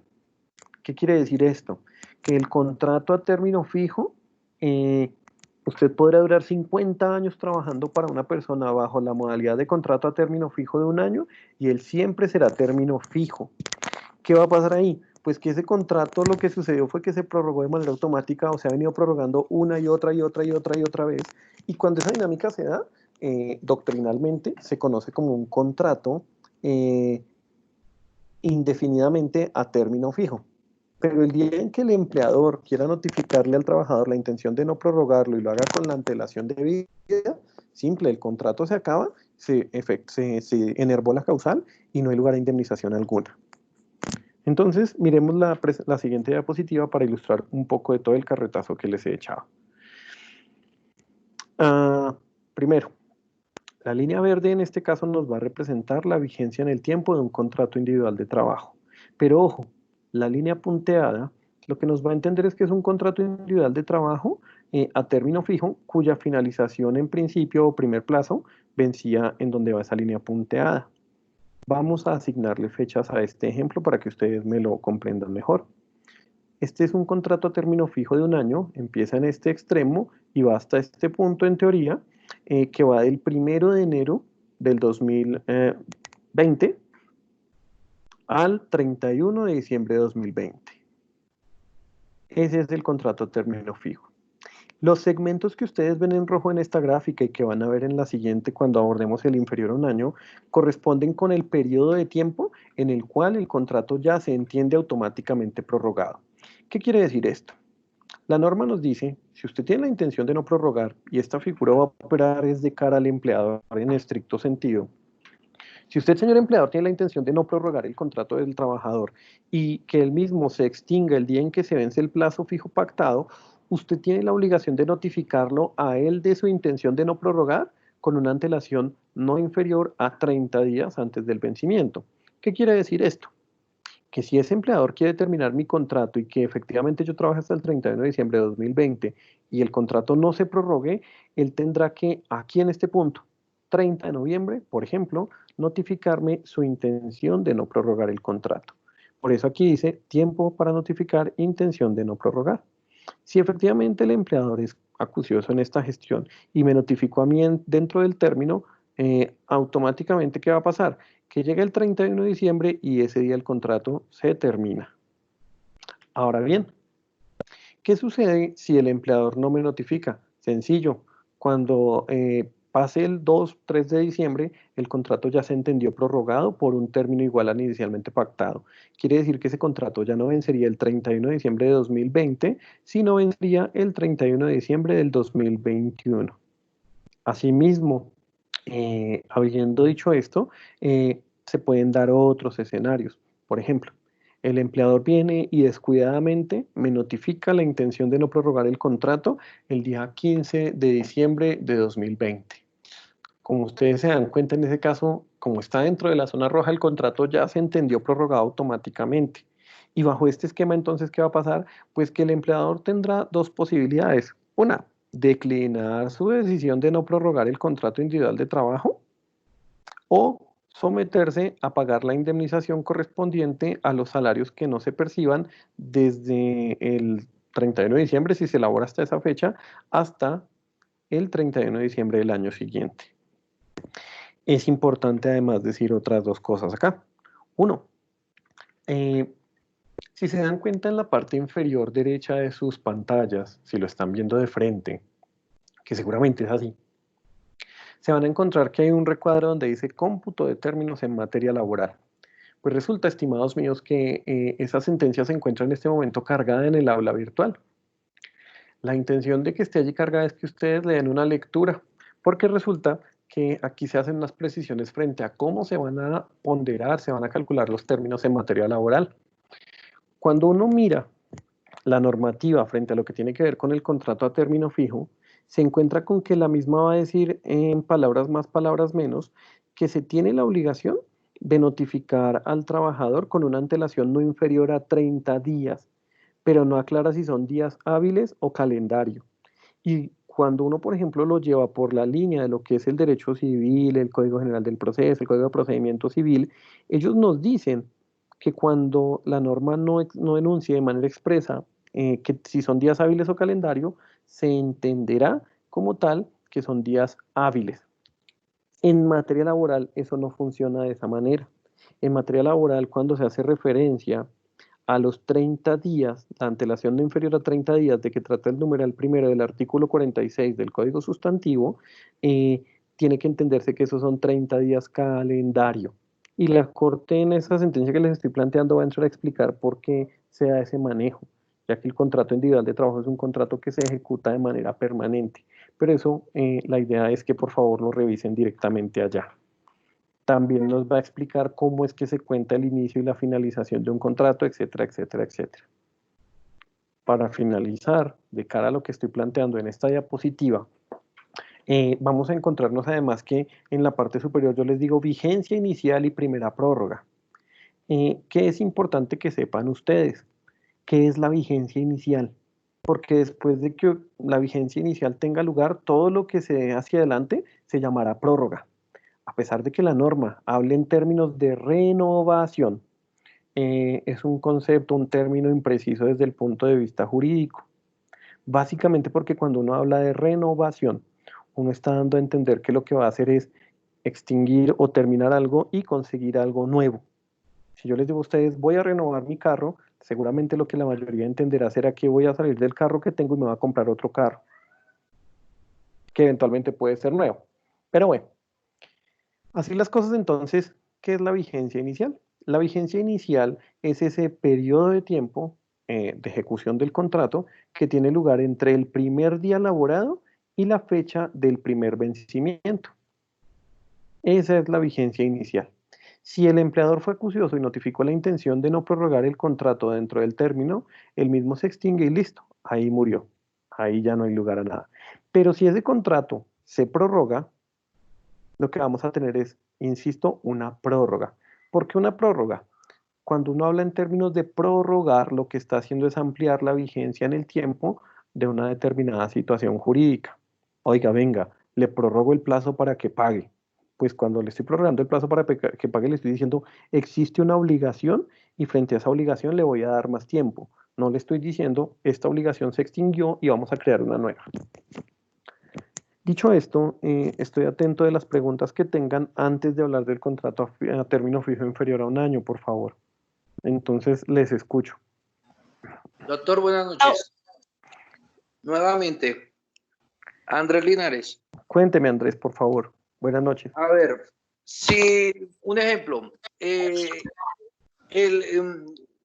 notifican a la empleada que ya se le da por terminado el contrato, Sí. pero lo hicieron en ese mes de diciembre, tomemos el mismo ejemplo. Sí. Esa persona, o sea, ya sabe de que fue automáticamente prorrogado el contrato. Sí. Ella debe dejar sus actividades hasta el día del contrato y esperar la indemnización o debe hablar con el empleador de que ya no lo puede hacer. ¿Sí me hago entender? Sí, sí, sí. ¿Qué se Pues le da sencillo, ahí a la hay persona? dos cosas. Lo que debería hacer el trabajador en ese momento es llegar y decirle al empleador, mire, el contrato ya se prorrogó. Si usted quiere que me vaya, dígame si me indemniza o si voy a mantener mi contrato vigente. ¿Sí? Eso sería lo más correcto. Porque si simple y llanamente el empleador le dice, no, usted no me regresa el 2 de enero, usted ya se va, pues la persona se puede ir tranquilamente y después va y cobra la indemnización porque el contrato se ha prorrogado automáticamente. ¿Sí me voy a entender? Ok. O también la persona puede decir, bueno, sí, yo trabajo hasta el 31 y luego demanda. Sí, no hay ningún problema, porque en principio sí debe trabajar hasta el 31, debe trabajar hasta el 31, ¿sí? Y ya después demanda por la indemnización del año que falta. Sin necesidad de trabajarlo. Claro, sí, pero es básicamente por la figura de la indemnización. Profe, buenas noches. Kelly Martínez. Hola, señorita Kelly Joana, ¿cómo estás? Bien, profe, una pregunta. Pregunta, Porque su por favor. merced dice que el contrato que solo puede durar de 1 a 3 años, ¿sí? Que las prórrogas son cada año, cada vez que lo pacten. Depende, sí. Y si terminados los 3 años, como empleador, yo quiero seguir en un mismo tipo de contrato, ¿qué se hace? No hay ningún por problema. figura- No hay ningún problema porque es que la norma no está diciendo, venga, es que si usted va a contratar a término fijo por 3 años o por 1 año, no puede ser por un lapso de más de 3 años. No. Cuando se habla de contrato a término fijo de 1 a 3 años, lo que quiere dar a entender es por qué término lo pactaron. Ah, no, que pactamos contrato a término fijo de 1 año o de 2 años. Listo. Pues con ese contrato a término fijo de 2 años, esa persona puede durar divinamente hasta sus últimos días laborando, 50 o 60 años. Porque, ¿qué va a pasar? Vigencia inicial, 1 de enero del año 2019 a 2 años, es decir, vence el 31 de diciembre de 2020. ¿Sí? Sí, señor. Cuando el contrato se prorrogue, se va a prorrogar por 2 años más. Entonces, de 2021 era, porque dije 2 años, ¿cierto? Sí, Entonces, señor. ¿qué va a pasar? Que él va a decir 1 de enero del 2022, del 2022 y va por 2 años a 31 de diciembre de 2024. Y así lo va a hacer de manera cíclica hasta el momento en que eventualmente haya la terminación del contrato por cualquiera de las causales que se ha puesto o porque el empleador notifique la intención de no prorrogar. Pero él se va a mantener indefinidamente a término fijo. ¿Sí me hago entender? Sí, profe, y qué pena, otra pregunta ya. Dale, no Si te preocupes. si en cada prórroga o en una prórroga a los 3 años hay un cambio de como de cargo o de salario o alguna otra cosa, ¿se hace un contrato normal y se vuelve a iniciar? No, no porque el trabajador no pierda ahí su antigüedad. Generalmente lo que uno hace cuando, por ejemplo, hay un ascenso, una modificación en las condiciones salariales u otras situaciones que se pueden dar, generalmente lo que uno hace es un otro sí. Ah, mire, celebramos un otro sí para esto. Pero además de eso, cuando eventualmente representa una mejora para el trabajador, en muchas ocasiones basta inclusive con un documento que quede constancia en el expediente del trabajador. Ah, mire, aquí está el comunicado con el que la gerencia lo asciende y le asigna un mejor salario que el que traía. Muchas gracias, profe. De acuerdo. José Jesús, usted me iba a preguntar algo hace un rato, por favor, pregúntemelo y con eso sigo desarrollando en la exposición de diapositivas, si es tan gentil. Claro que sí, profe. Profe, pues con el último ejemplo que usted, retomando ya el caso de mi función como servidor público. Sí, soy empleado público. Bueno, ahorita con esta situación, digamos, yo solicité el retiro. Uy, ¿usted Fui pidió la baja? y solicité el retiro. Sí, Sí, señor. listo. Yo solicité el retiro y pues son 45 días que toca esperar. Desde el día que yo lo hice, ya pasaron los 45 días. Entonces, me dijeron, sacaron una actica por allá y dijeron que suspendidos por motivo de salud pública, esto y lo otro, suspendido todos los trámites para la Los pensión. términos administrativos. Eso lo suspendieron. En mi caso, listo. Uy, Ya yo tengo los 20 años, los cumplí esto y lo otro, ya pasaron los 45 días. Yo puedo en estos momentos pasar ya por mi cuenta un derecho de petición solicitando que ya me cumplieron los 50 días, 45 días, para que ellos me respondan sí, a esa solicitud sí, es o, viable. Recuerde que o ahorita el es, derecho de petición tiene unos términos un poco más amplios en virtud de lo sí, que es la de la pandemia, pero no es mucho. Son como, si mal no estoy, son 5 días más. Pero sí, se puede. Y luego constriñe ok. vía tutela. Sí, profe, porque, bueno, yo lo hice de esa manera y también sustentando, bueno, por el tiempo y por motivos de salud, Ok. por motivos de salud. Entonces, pues ahorita con lo de la pandemia, ¿cierto? Es Pues por ahí mejor tenemos cuidarse. beneficio que la policía también anda en cuarentena, una Ujú, parte. ujú. Pero pues con toda esta situación el tiempo. Y la situación es que yo no estoy saliendo a hacer funciones ya de vigilancia normales, sino que estoy en el área administrativa mientras sale la resolución y prometo que esperar hasta que pase todo esto. Ok, no, yo entiendo que eso tiene otras dinámicas más ligadas al asunto pensional, porque usted tiene una asignación de Sí. retiro sin requisito de edad. No, sí, se puede y constriña con tutela. Mi estimado José, Ok, por ahora lo dejo, voy a seguir con el desarrollo de la clase, excelente. ¿listo? Muchas gracias, profesor. A ustedes, vamos a continuar con el desarrollo de la clase. Ya habíamos hablado, o ya hemos hablado a término fijo de 1 a 3 años. Y dijimos que todas las reglas que están aquí planteadas en ese contrato se van a aplicar también al inferior a 1 año, salvo por un par de situaciones especiales que solo se aplican al contrato a término fijo inferior a 1 año. ¿Cuáles son esas reglas especiales? Una, la norma nos va a decir que serán máximo 3 prórrogas por términos inferiores a 1 año, imponiendo la obligación de que la cuarta prórroga no puede ser inferior a 1 año. Frente a esto, ya les voy a explicar con otra diapositiva donde muestra un poco mejor el ejemplo, entonces dejémoslo entre el tintero. Segunda regla especial, y esto tiene que ver con el periodo de prueba. La norma nos va a decir que cuando se trate de contratos a término fijo inferior a 1 año, el periodo de prueba será equivalente a 1/5 parte de la duración total del contrato sin exceder de 2 meses. ¿Yo qué les digo? Para que ustedes la tengan más clara. Esa medición de la 1/5 parte de la duración total del contrato, aplíquenla cuando estén en contratos de menos de 10 meses. ¿Por qué? Porque si ustedes van y calculan la 1/5 parte de un contrato a 1 año, de a 1 año no, a 11 meses y 29 días, para hacerlo lo más próximo posible. Ustedes van y miran la 1/5 parte de un contrato de 11 meses y 29 días, se van a encontrar que la 1/5 parte son como 71, 72 días. Luego entonces estaremos en que no podremos tener un periodo de prueba de más de 2 meses, por tanto se aplicaría ese. Ahí no es oficioso entrar o no hacer el cálculo de fondo de la 1/5 parte. ¿Dónde se torna oficioso el cálculo de la 1/5 parte y cómo va a operar esta regla de cara al periodo de prueba? Imagínense ustedes un contrato a término fijo a 6 meses. Como es un contrato inferior a 1 año, uno tiene que entrar a calcularle la 1/5 parte. Y la 1/5 parte en este caso, si mal no estoy, son 36 días. 36 días, entonces, frente al contrato a 6 meses, es el equivalente a 1/5 parte. En este caso, ese será el periodo máximo de duración del periodo de prueba. Yo no puedo aplicarle el periodo de prueba de 2 meses porque la norma me dice, aplíquele la 1/5 parte.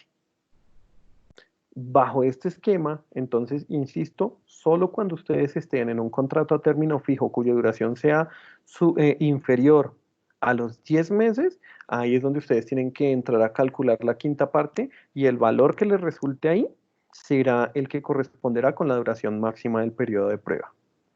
Dicho esto, entonces vayamos hacia la presentación de lo que tiene que ver, ya es retomar ese tema que dejamos entre el tintero frente al contrato a término fijo inferior a 1 año y sus prórrogas. Este esquema que está aquí ilustrado es básicamente el mismo de la anterior diapositiva, salvo que, a diferencia de esta, aquí nos encontramos con que hay más prórrogas.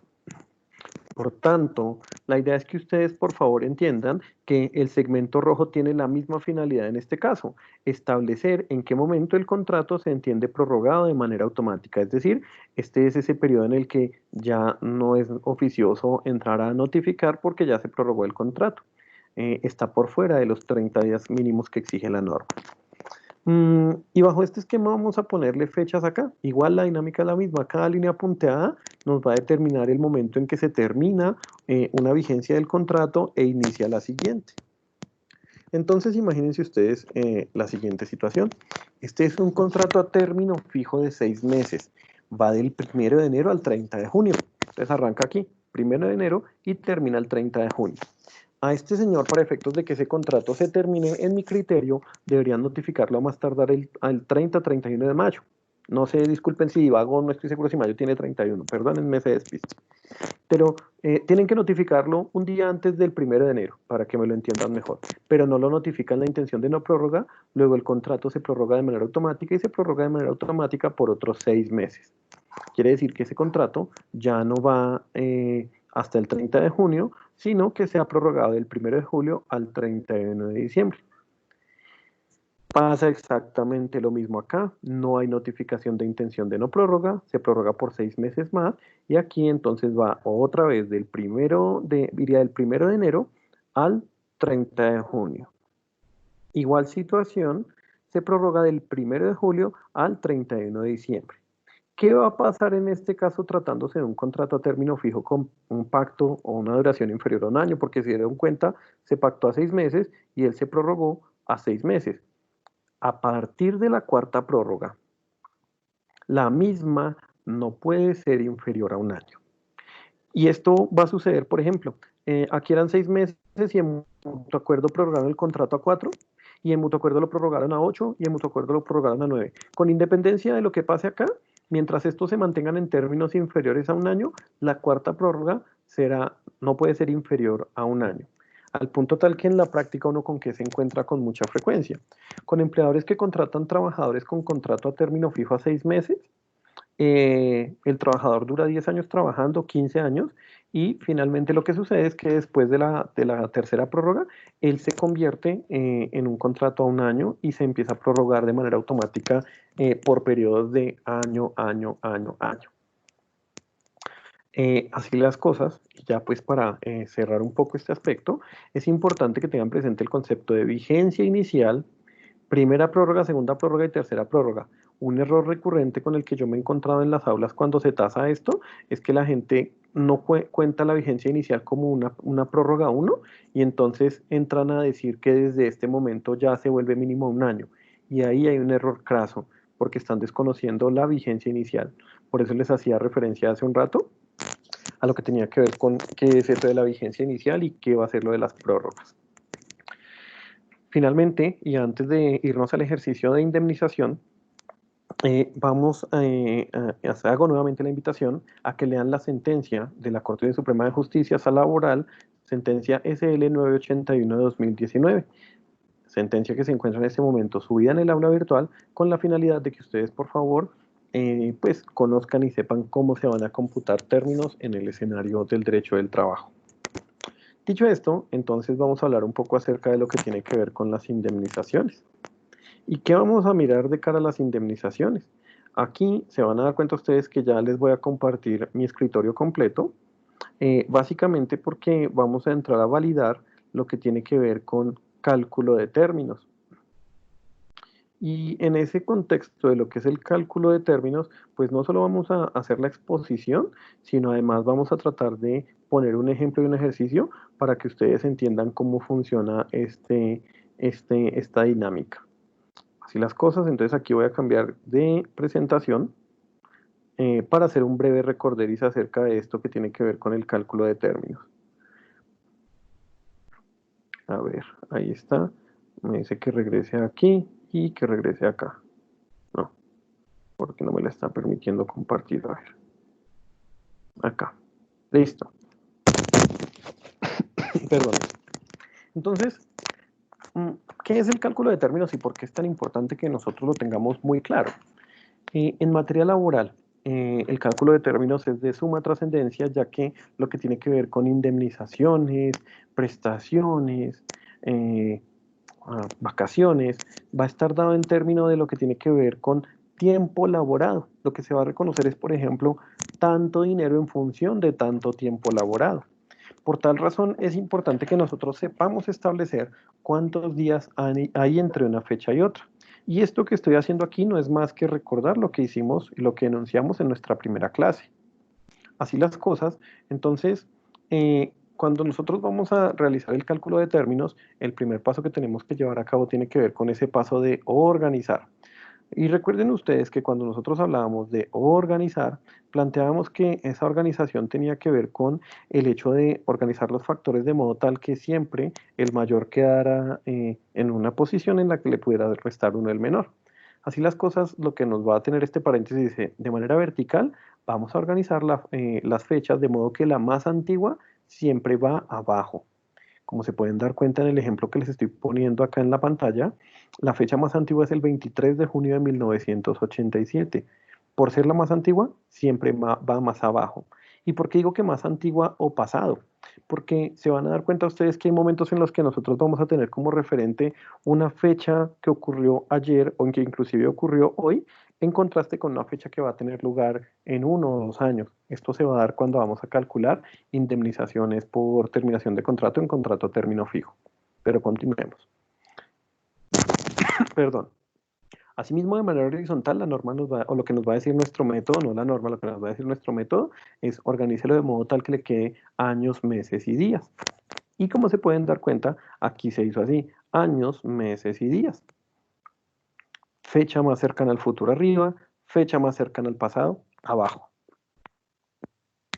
Luego de haber organizado los factores, entonces lo que tenemos que proceder es aplicar cualquiera de los métodos para restar términos y sumar un día.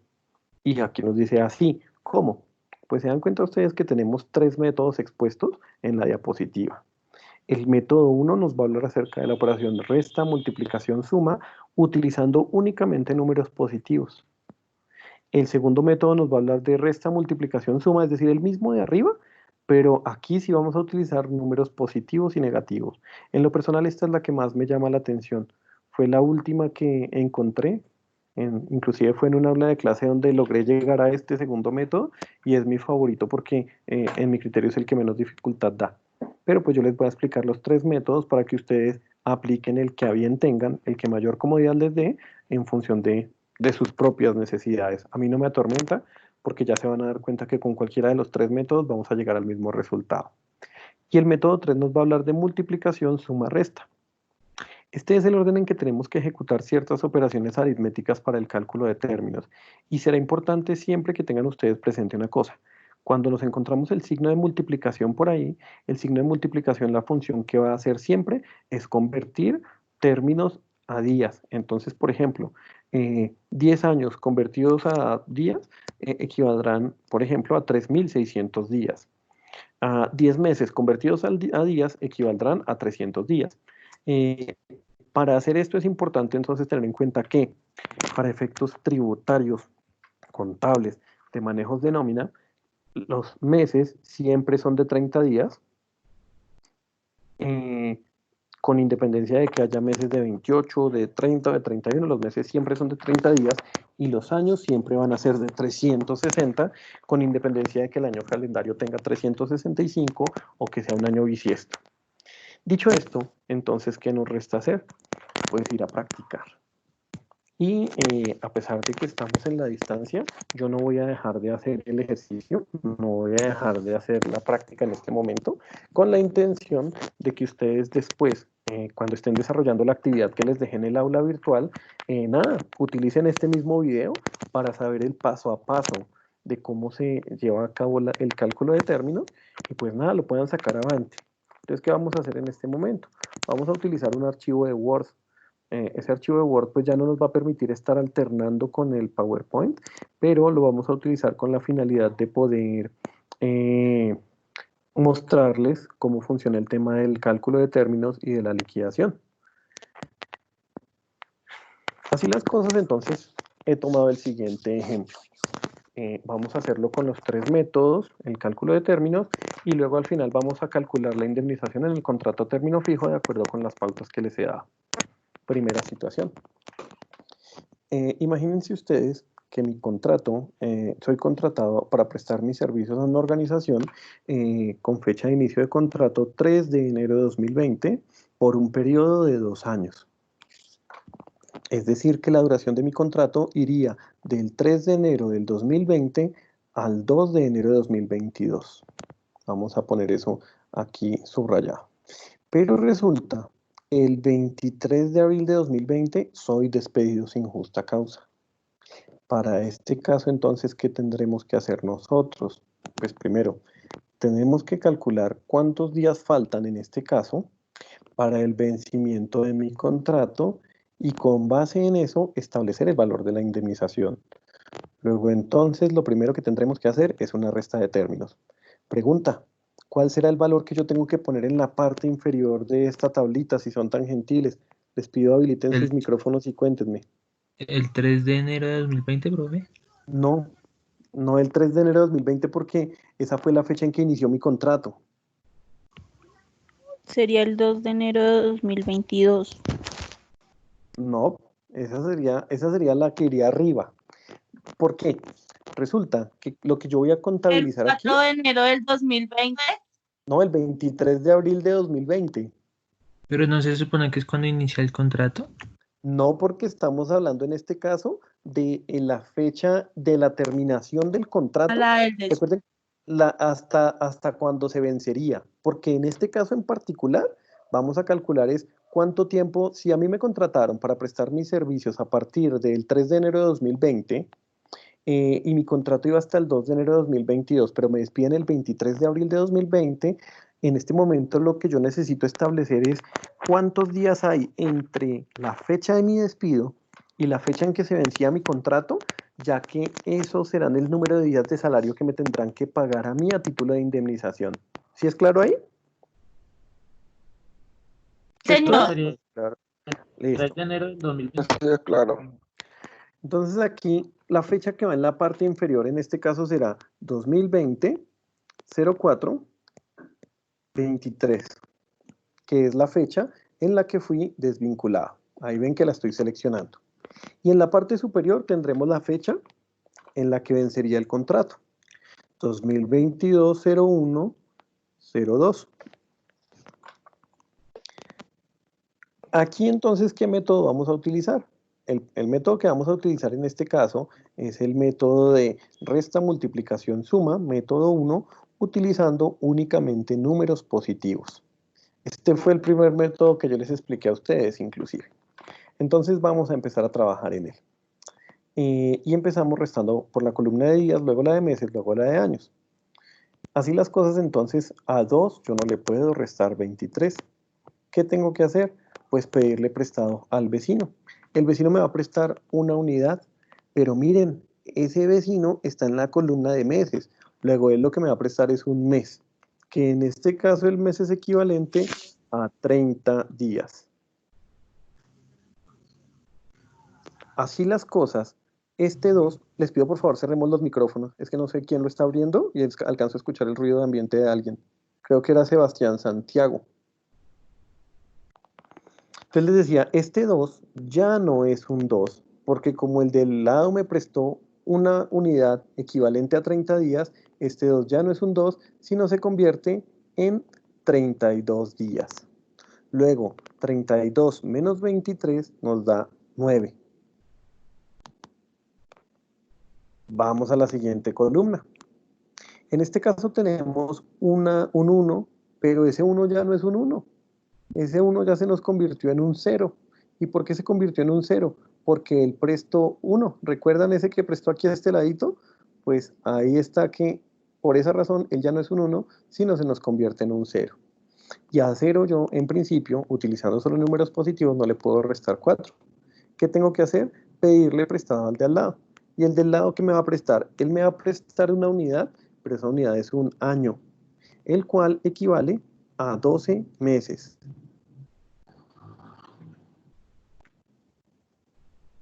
Ese año equivale a 12 meses. Quiere decir entonces que aquí ya no tenemos una unidad, sino tenemos un 12. A mí me dio 610, doctor. Yo sé, tranquilo, no se atormente porque de antemano yo le digo que ya sé el resultado y tiene usted, sí, sino que permítame desarrollarlo para que, pues, digamos, todos lo podamos entender y sacar avante, ¿listo? Pero no se preocupe, le agradezco mucho por su aporte. ¿Listo? Bueno, entonces dicho esto, 12 menos 4 nos va a dar 8. 8. Y finalmente, este 2022 que tenemos acá ya no es un 2022, porque, vengan, por favor, alguien está abriendo el micrófono. Jorge Andrés, por favor, cerremos el micrófono, tenga la gentileza. Este 2022 ya no es un 2022, porque como prestó una unidad, entonces él se convierte en 2021. y 2021 menos 2020 es 1. Es decir, con esto hemos agotado el primer paso, que es el de la resta. Por eso aquí encuentran los resultados en verde, porque está ligado al colorcito que tiene aquí arriba, la resta. El siguiente paso que tenemos que dar tiene que ver con la multiplicación. Y en la multiplicación, recuerden que lo que hacíamos era realizar una conversión a días. Quiere decir que vamos a convertir esto a días y pues esto simbólicamente a días. Para hacer eso, ¿qué es lo que vamos a hacer? A multiplicar. ¿Y qué vamos a multiplicar? Vamos a multiplicar la columna, el número que nos haya resultado en la columna de años, por 360, el número que nos haya resultado en la columna de meses por 30. Recuerden que aquí un mes es de 30 días, y simbólicamente la columna de días la vamos a multiplicar por 1. Perdón. Entonces esto nos va a dar 360 más 240 más 9. Con esto ya hemos agotado el paso de la multiplicación. Finalmente, ¿qué nos resta hacer? La suma. Y la suma lo que nos va a pedir es sume el resultado que haya obtenido acá más el de acá más el de acá. Es decir, el resultado que haya obtenido después de convertir todo a días.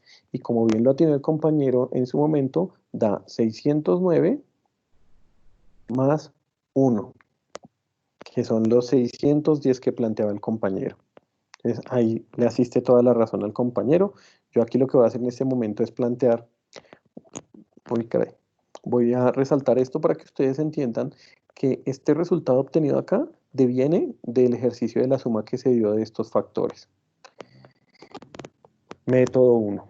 Pasemos al método 2, utilizando exactamente los mismos valores. Para el efecto, como vamos a utilizar los mismos valores, voy a hacer, ahí ya los tengo transcritos, igual organización. La fecha más antigua abajo, fecha más hacia el futuro arriba, y aquí ya vamos a manejar números negativos. ¿Cómo va a funcionar esto?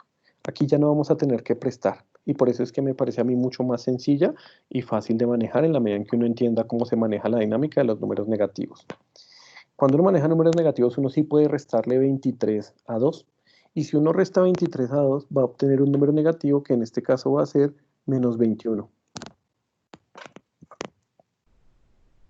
Asimismo, a 1 yo sí le puedo restar 4, y el número negativo que vamos a tener va a ser un menos 3. Y vamos a tener finalmente 2022 menos 2020, un 2. Luego pasamos a hacer, ahí ya agotamos la suma, como se pueden dar cuenta, igual, la resta digo. Ahora pasamos a hacer la conversión a días, exactamente lo mismo. ¿Y qué decimos?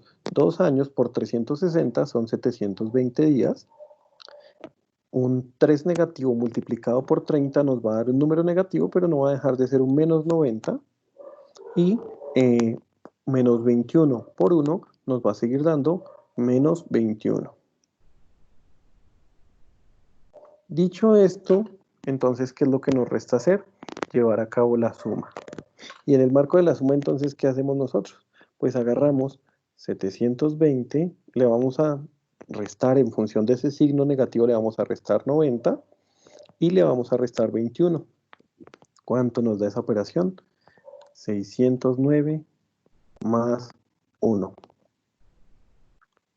Si se dan cuenta, en este segundo ejercicio hemos llegado exactamente al mismo resultado, tal vez complicándonos un poquito menos la vida, pero hemos llegado al mismo resultado. Vamos a repetir el ejemplo, pero con las mismas fechas, por eso ya están aquí puestas, pero los vamos a hacer con el método 3. Y lo vamos a hacer con método 3 con la finalidad de que ustedes lo hagan con total tranquilidad en función de el que más se ajuste a sus intereses. Entonces el método 3 nos va a decir, primero multiplique, es decir, conviértame todo esto a días. Y este va a ser un poco distinto porque vamos a trabajar hacia arriba y hacia abajo. Entonces vamos a decir 2022 por 360, 1, en este caso que es la columna de meses por 30, y la columna de días vamos a multiplicar por 1. Igual ejercicio vamos a hacer en el extremo de abajo, es decir, vamos a hacer esto mismo. Y entonces aquí, que es lo que hace un poco engorroso a veces este método, es coger calculadora en mano. Porque vamos a coger 2022 por 360, que me va a dar en este caso 727.920, Aquí tenemos 30 y aquí tenemos 2. Y aquí en la parte inferior vamos a tener 2020 por 360, me da 727,200. Aquí tenemos 4 por 3, 12. Y aquí tendremos 23. Luego, aquí con lo que acabamos de hacer, ya hicimos la conversión. Tenemos que proceder a hacer la suma. ¿Y qué sumas vamos a hacer? Pues vamos a sumar horizontalmente por este lado estos valores, expresando su resultado aquí adelante porque es la suma de ellos, y por este otro lado vamos a también sumar estos valores expresando la sumatoria aquí a este ladito. Entonces, empezamos.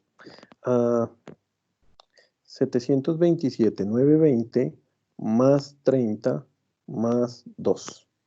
Eso me da 727,952 por arriba, y abajo me va a decir 727,200 más 120 más 23.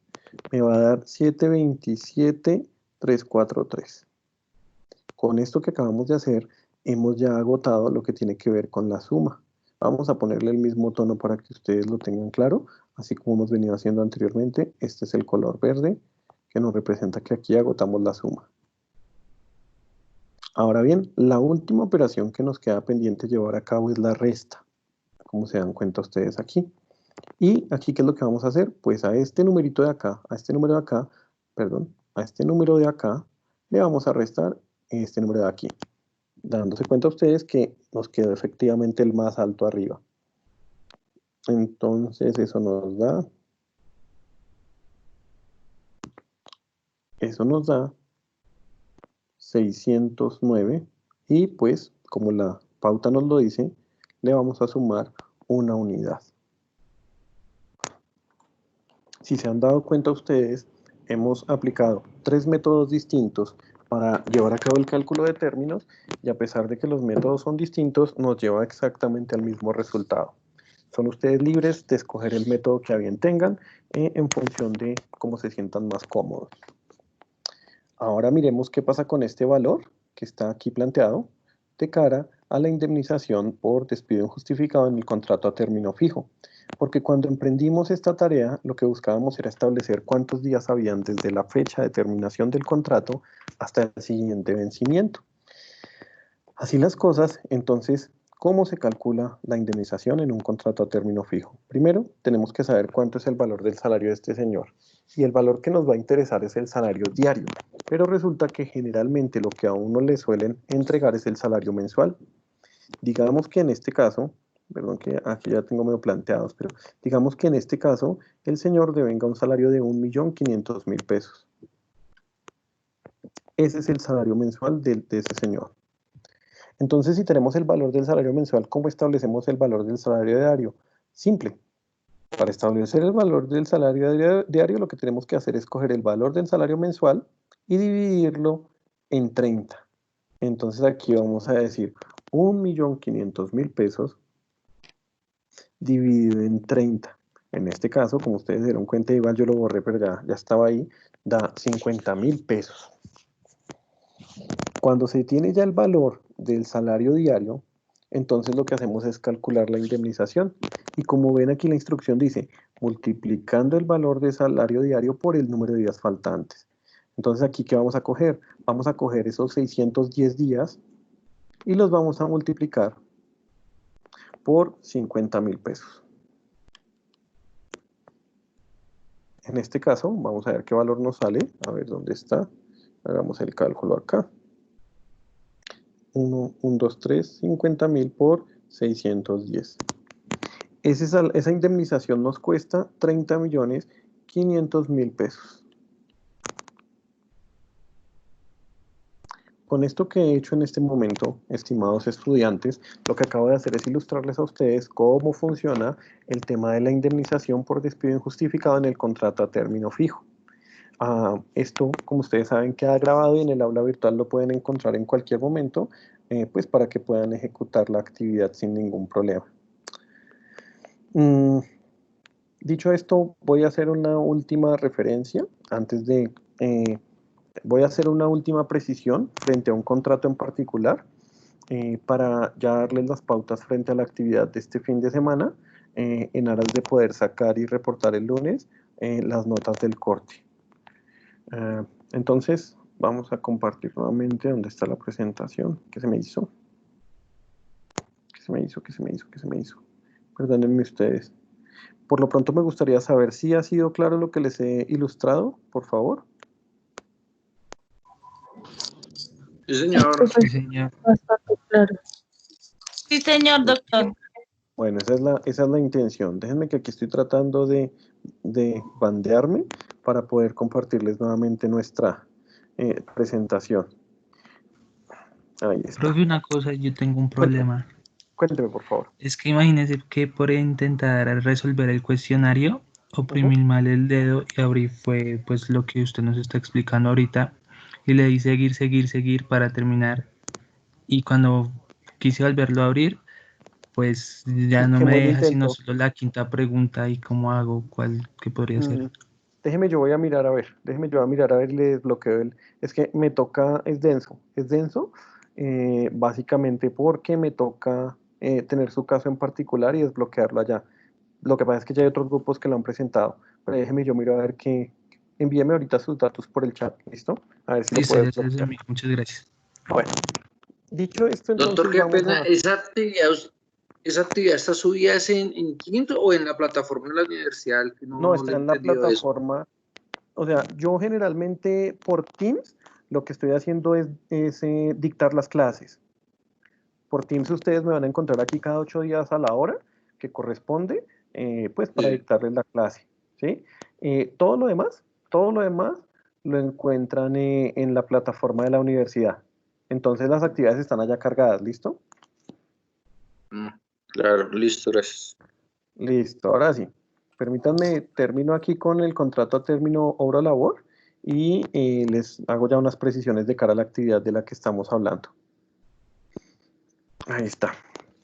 Entonces, el contrato por obra-labor, ¿qué tiene? Ya hablamos del contrato a término fijo y se dieron cuenta que siempre tiene sus cositas. El contrato por obra-labor es otro contrato sujeto a una condición, es un contrato que está sujeto a una condición modal, es que se me escapa el término, pero está sujeto a condición. ¿Qué quiere decir eso? Que este contrato, además de extinguirse por todas esas causas generales que abordamos en el cuadro inicial y eventualmente por el periodo de prueba, también se termina porque ocurra el cumplimiento de la obra o labor contratada como tal.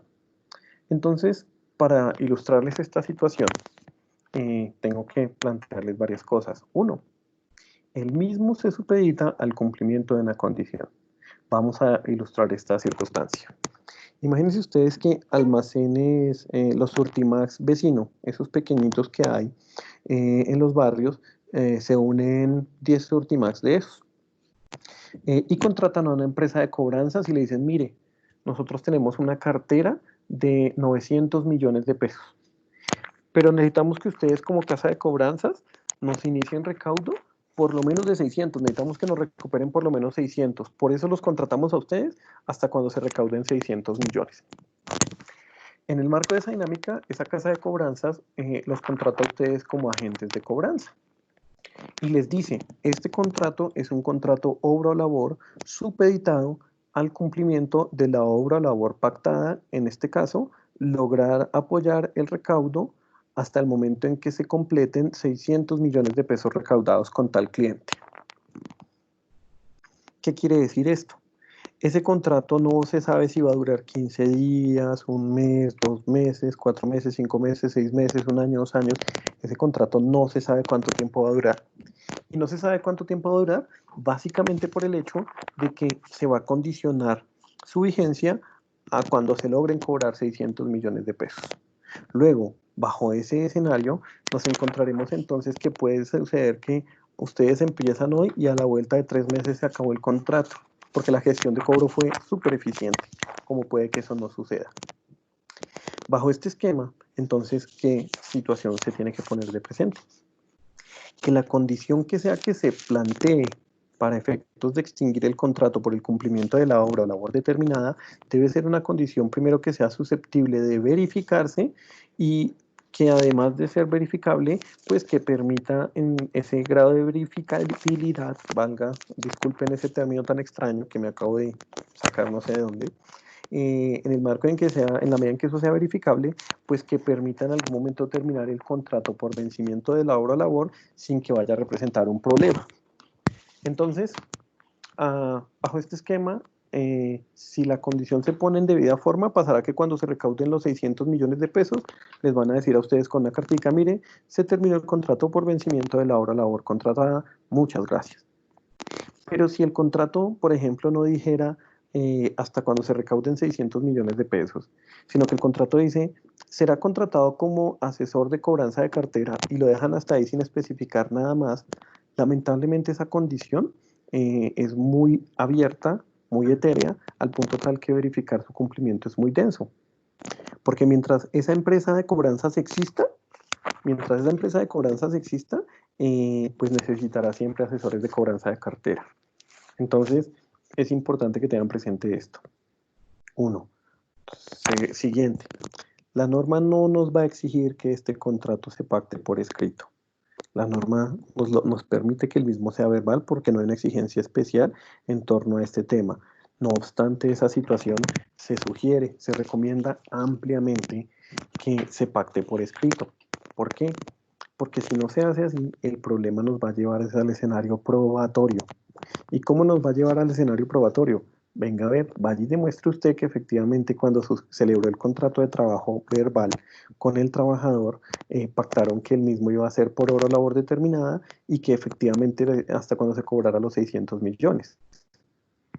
Ese es el problema de eventualmente pactar un contrato de hora o labor de manera verbal. Entonces lo más sano, siempre, se va a sugerir que el mismo conste por escrito. Frente a este contrato nos vamos a encontrar con que el periodo de prueba pues se sujeta a la regla general. Un periodo de prueba máximo de 2 meses. No obstante eso, yo sí considero que en este caso debería reevaluarse un poco esa disposición frente al periodo de prueba en el contrato obra-labor, básicamente porque puede pasar que ustedes en un contrato obra-labor inicien a trabajar hoy y el contrato por cumplimiento de la obra-labor dure apenas 3 meses.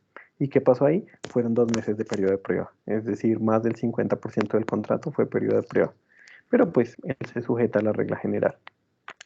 Y frente al aspecto indemnizatorio, este contrato tiene una particularidad. Este contrato se supeditará el tema de la indemnización a que se logre demostrar la fecha real de la terminación de la obra o labor. Si se logra demostrar, se va a indemnizar como si se tratase de un contrato a término fijo. Si no se logra demostrar, la norma dice que se pagarán como mínimo 15 días de salario a título de indemnización. Entonces, les pongo rápidamente el ejemplo, sabiendo que ya estamos al filo de la hora. Ustedes están en el marco del contrato de 600 millones y a la vuelta de un mes les envían la carta diciéndoles, mire, se terminó la obra o labor contratada. Pero ustedes saben y tienen la certeza de que para el momento en que a ustedes les dijeron que se terminó la obra o labor contratada, la empresa no había recaudado 600 millones, sino apenas iba en 50. Si ustedes a instancias jurisdiccionales logran demostrar el momento en que realmente se cumple esa condición, pongamos en el ejemplo que estoy diciendo, los contrataron en enero y los despidieron en marzo, pero resulta que la obra labor se terminó de ejecutar en junio del próximo año. Si ustedes logran acreditar esa fecha en la que se terminó en junio de 2021, por decir algo, pues a ustedes los tendrán que indemnizar como si se tratase de un contrato a término fijo. ¿Qué quiere decir esto? Pongámosle también fecha al despido. Ustedes los despidieron el 15 de marzo de 2020, pero la obra labor se completó en junio de 2021. Pues el valor de su indemnización será equivalente a todos los salarios pendientes de pago desde el despido hasta la fecha en que se cumplió la obra labor. Contras de esto, si se demora mucho en el tiempo, pueden prescribir derechos, entonces pues es parte de los contras. Ahora bien, si ustedes definitivamente no lograron demostrar la fecha en que se cumplió la obra labor, nada, estaremos ante una indemnización de 15 días de salario.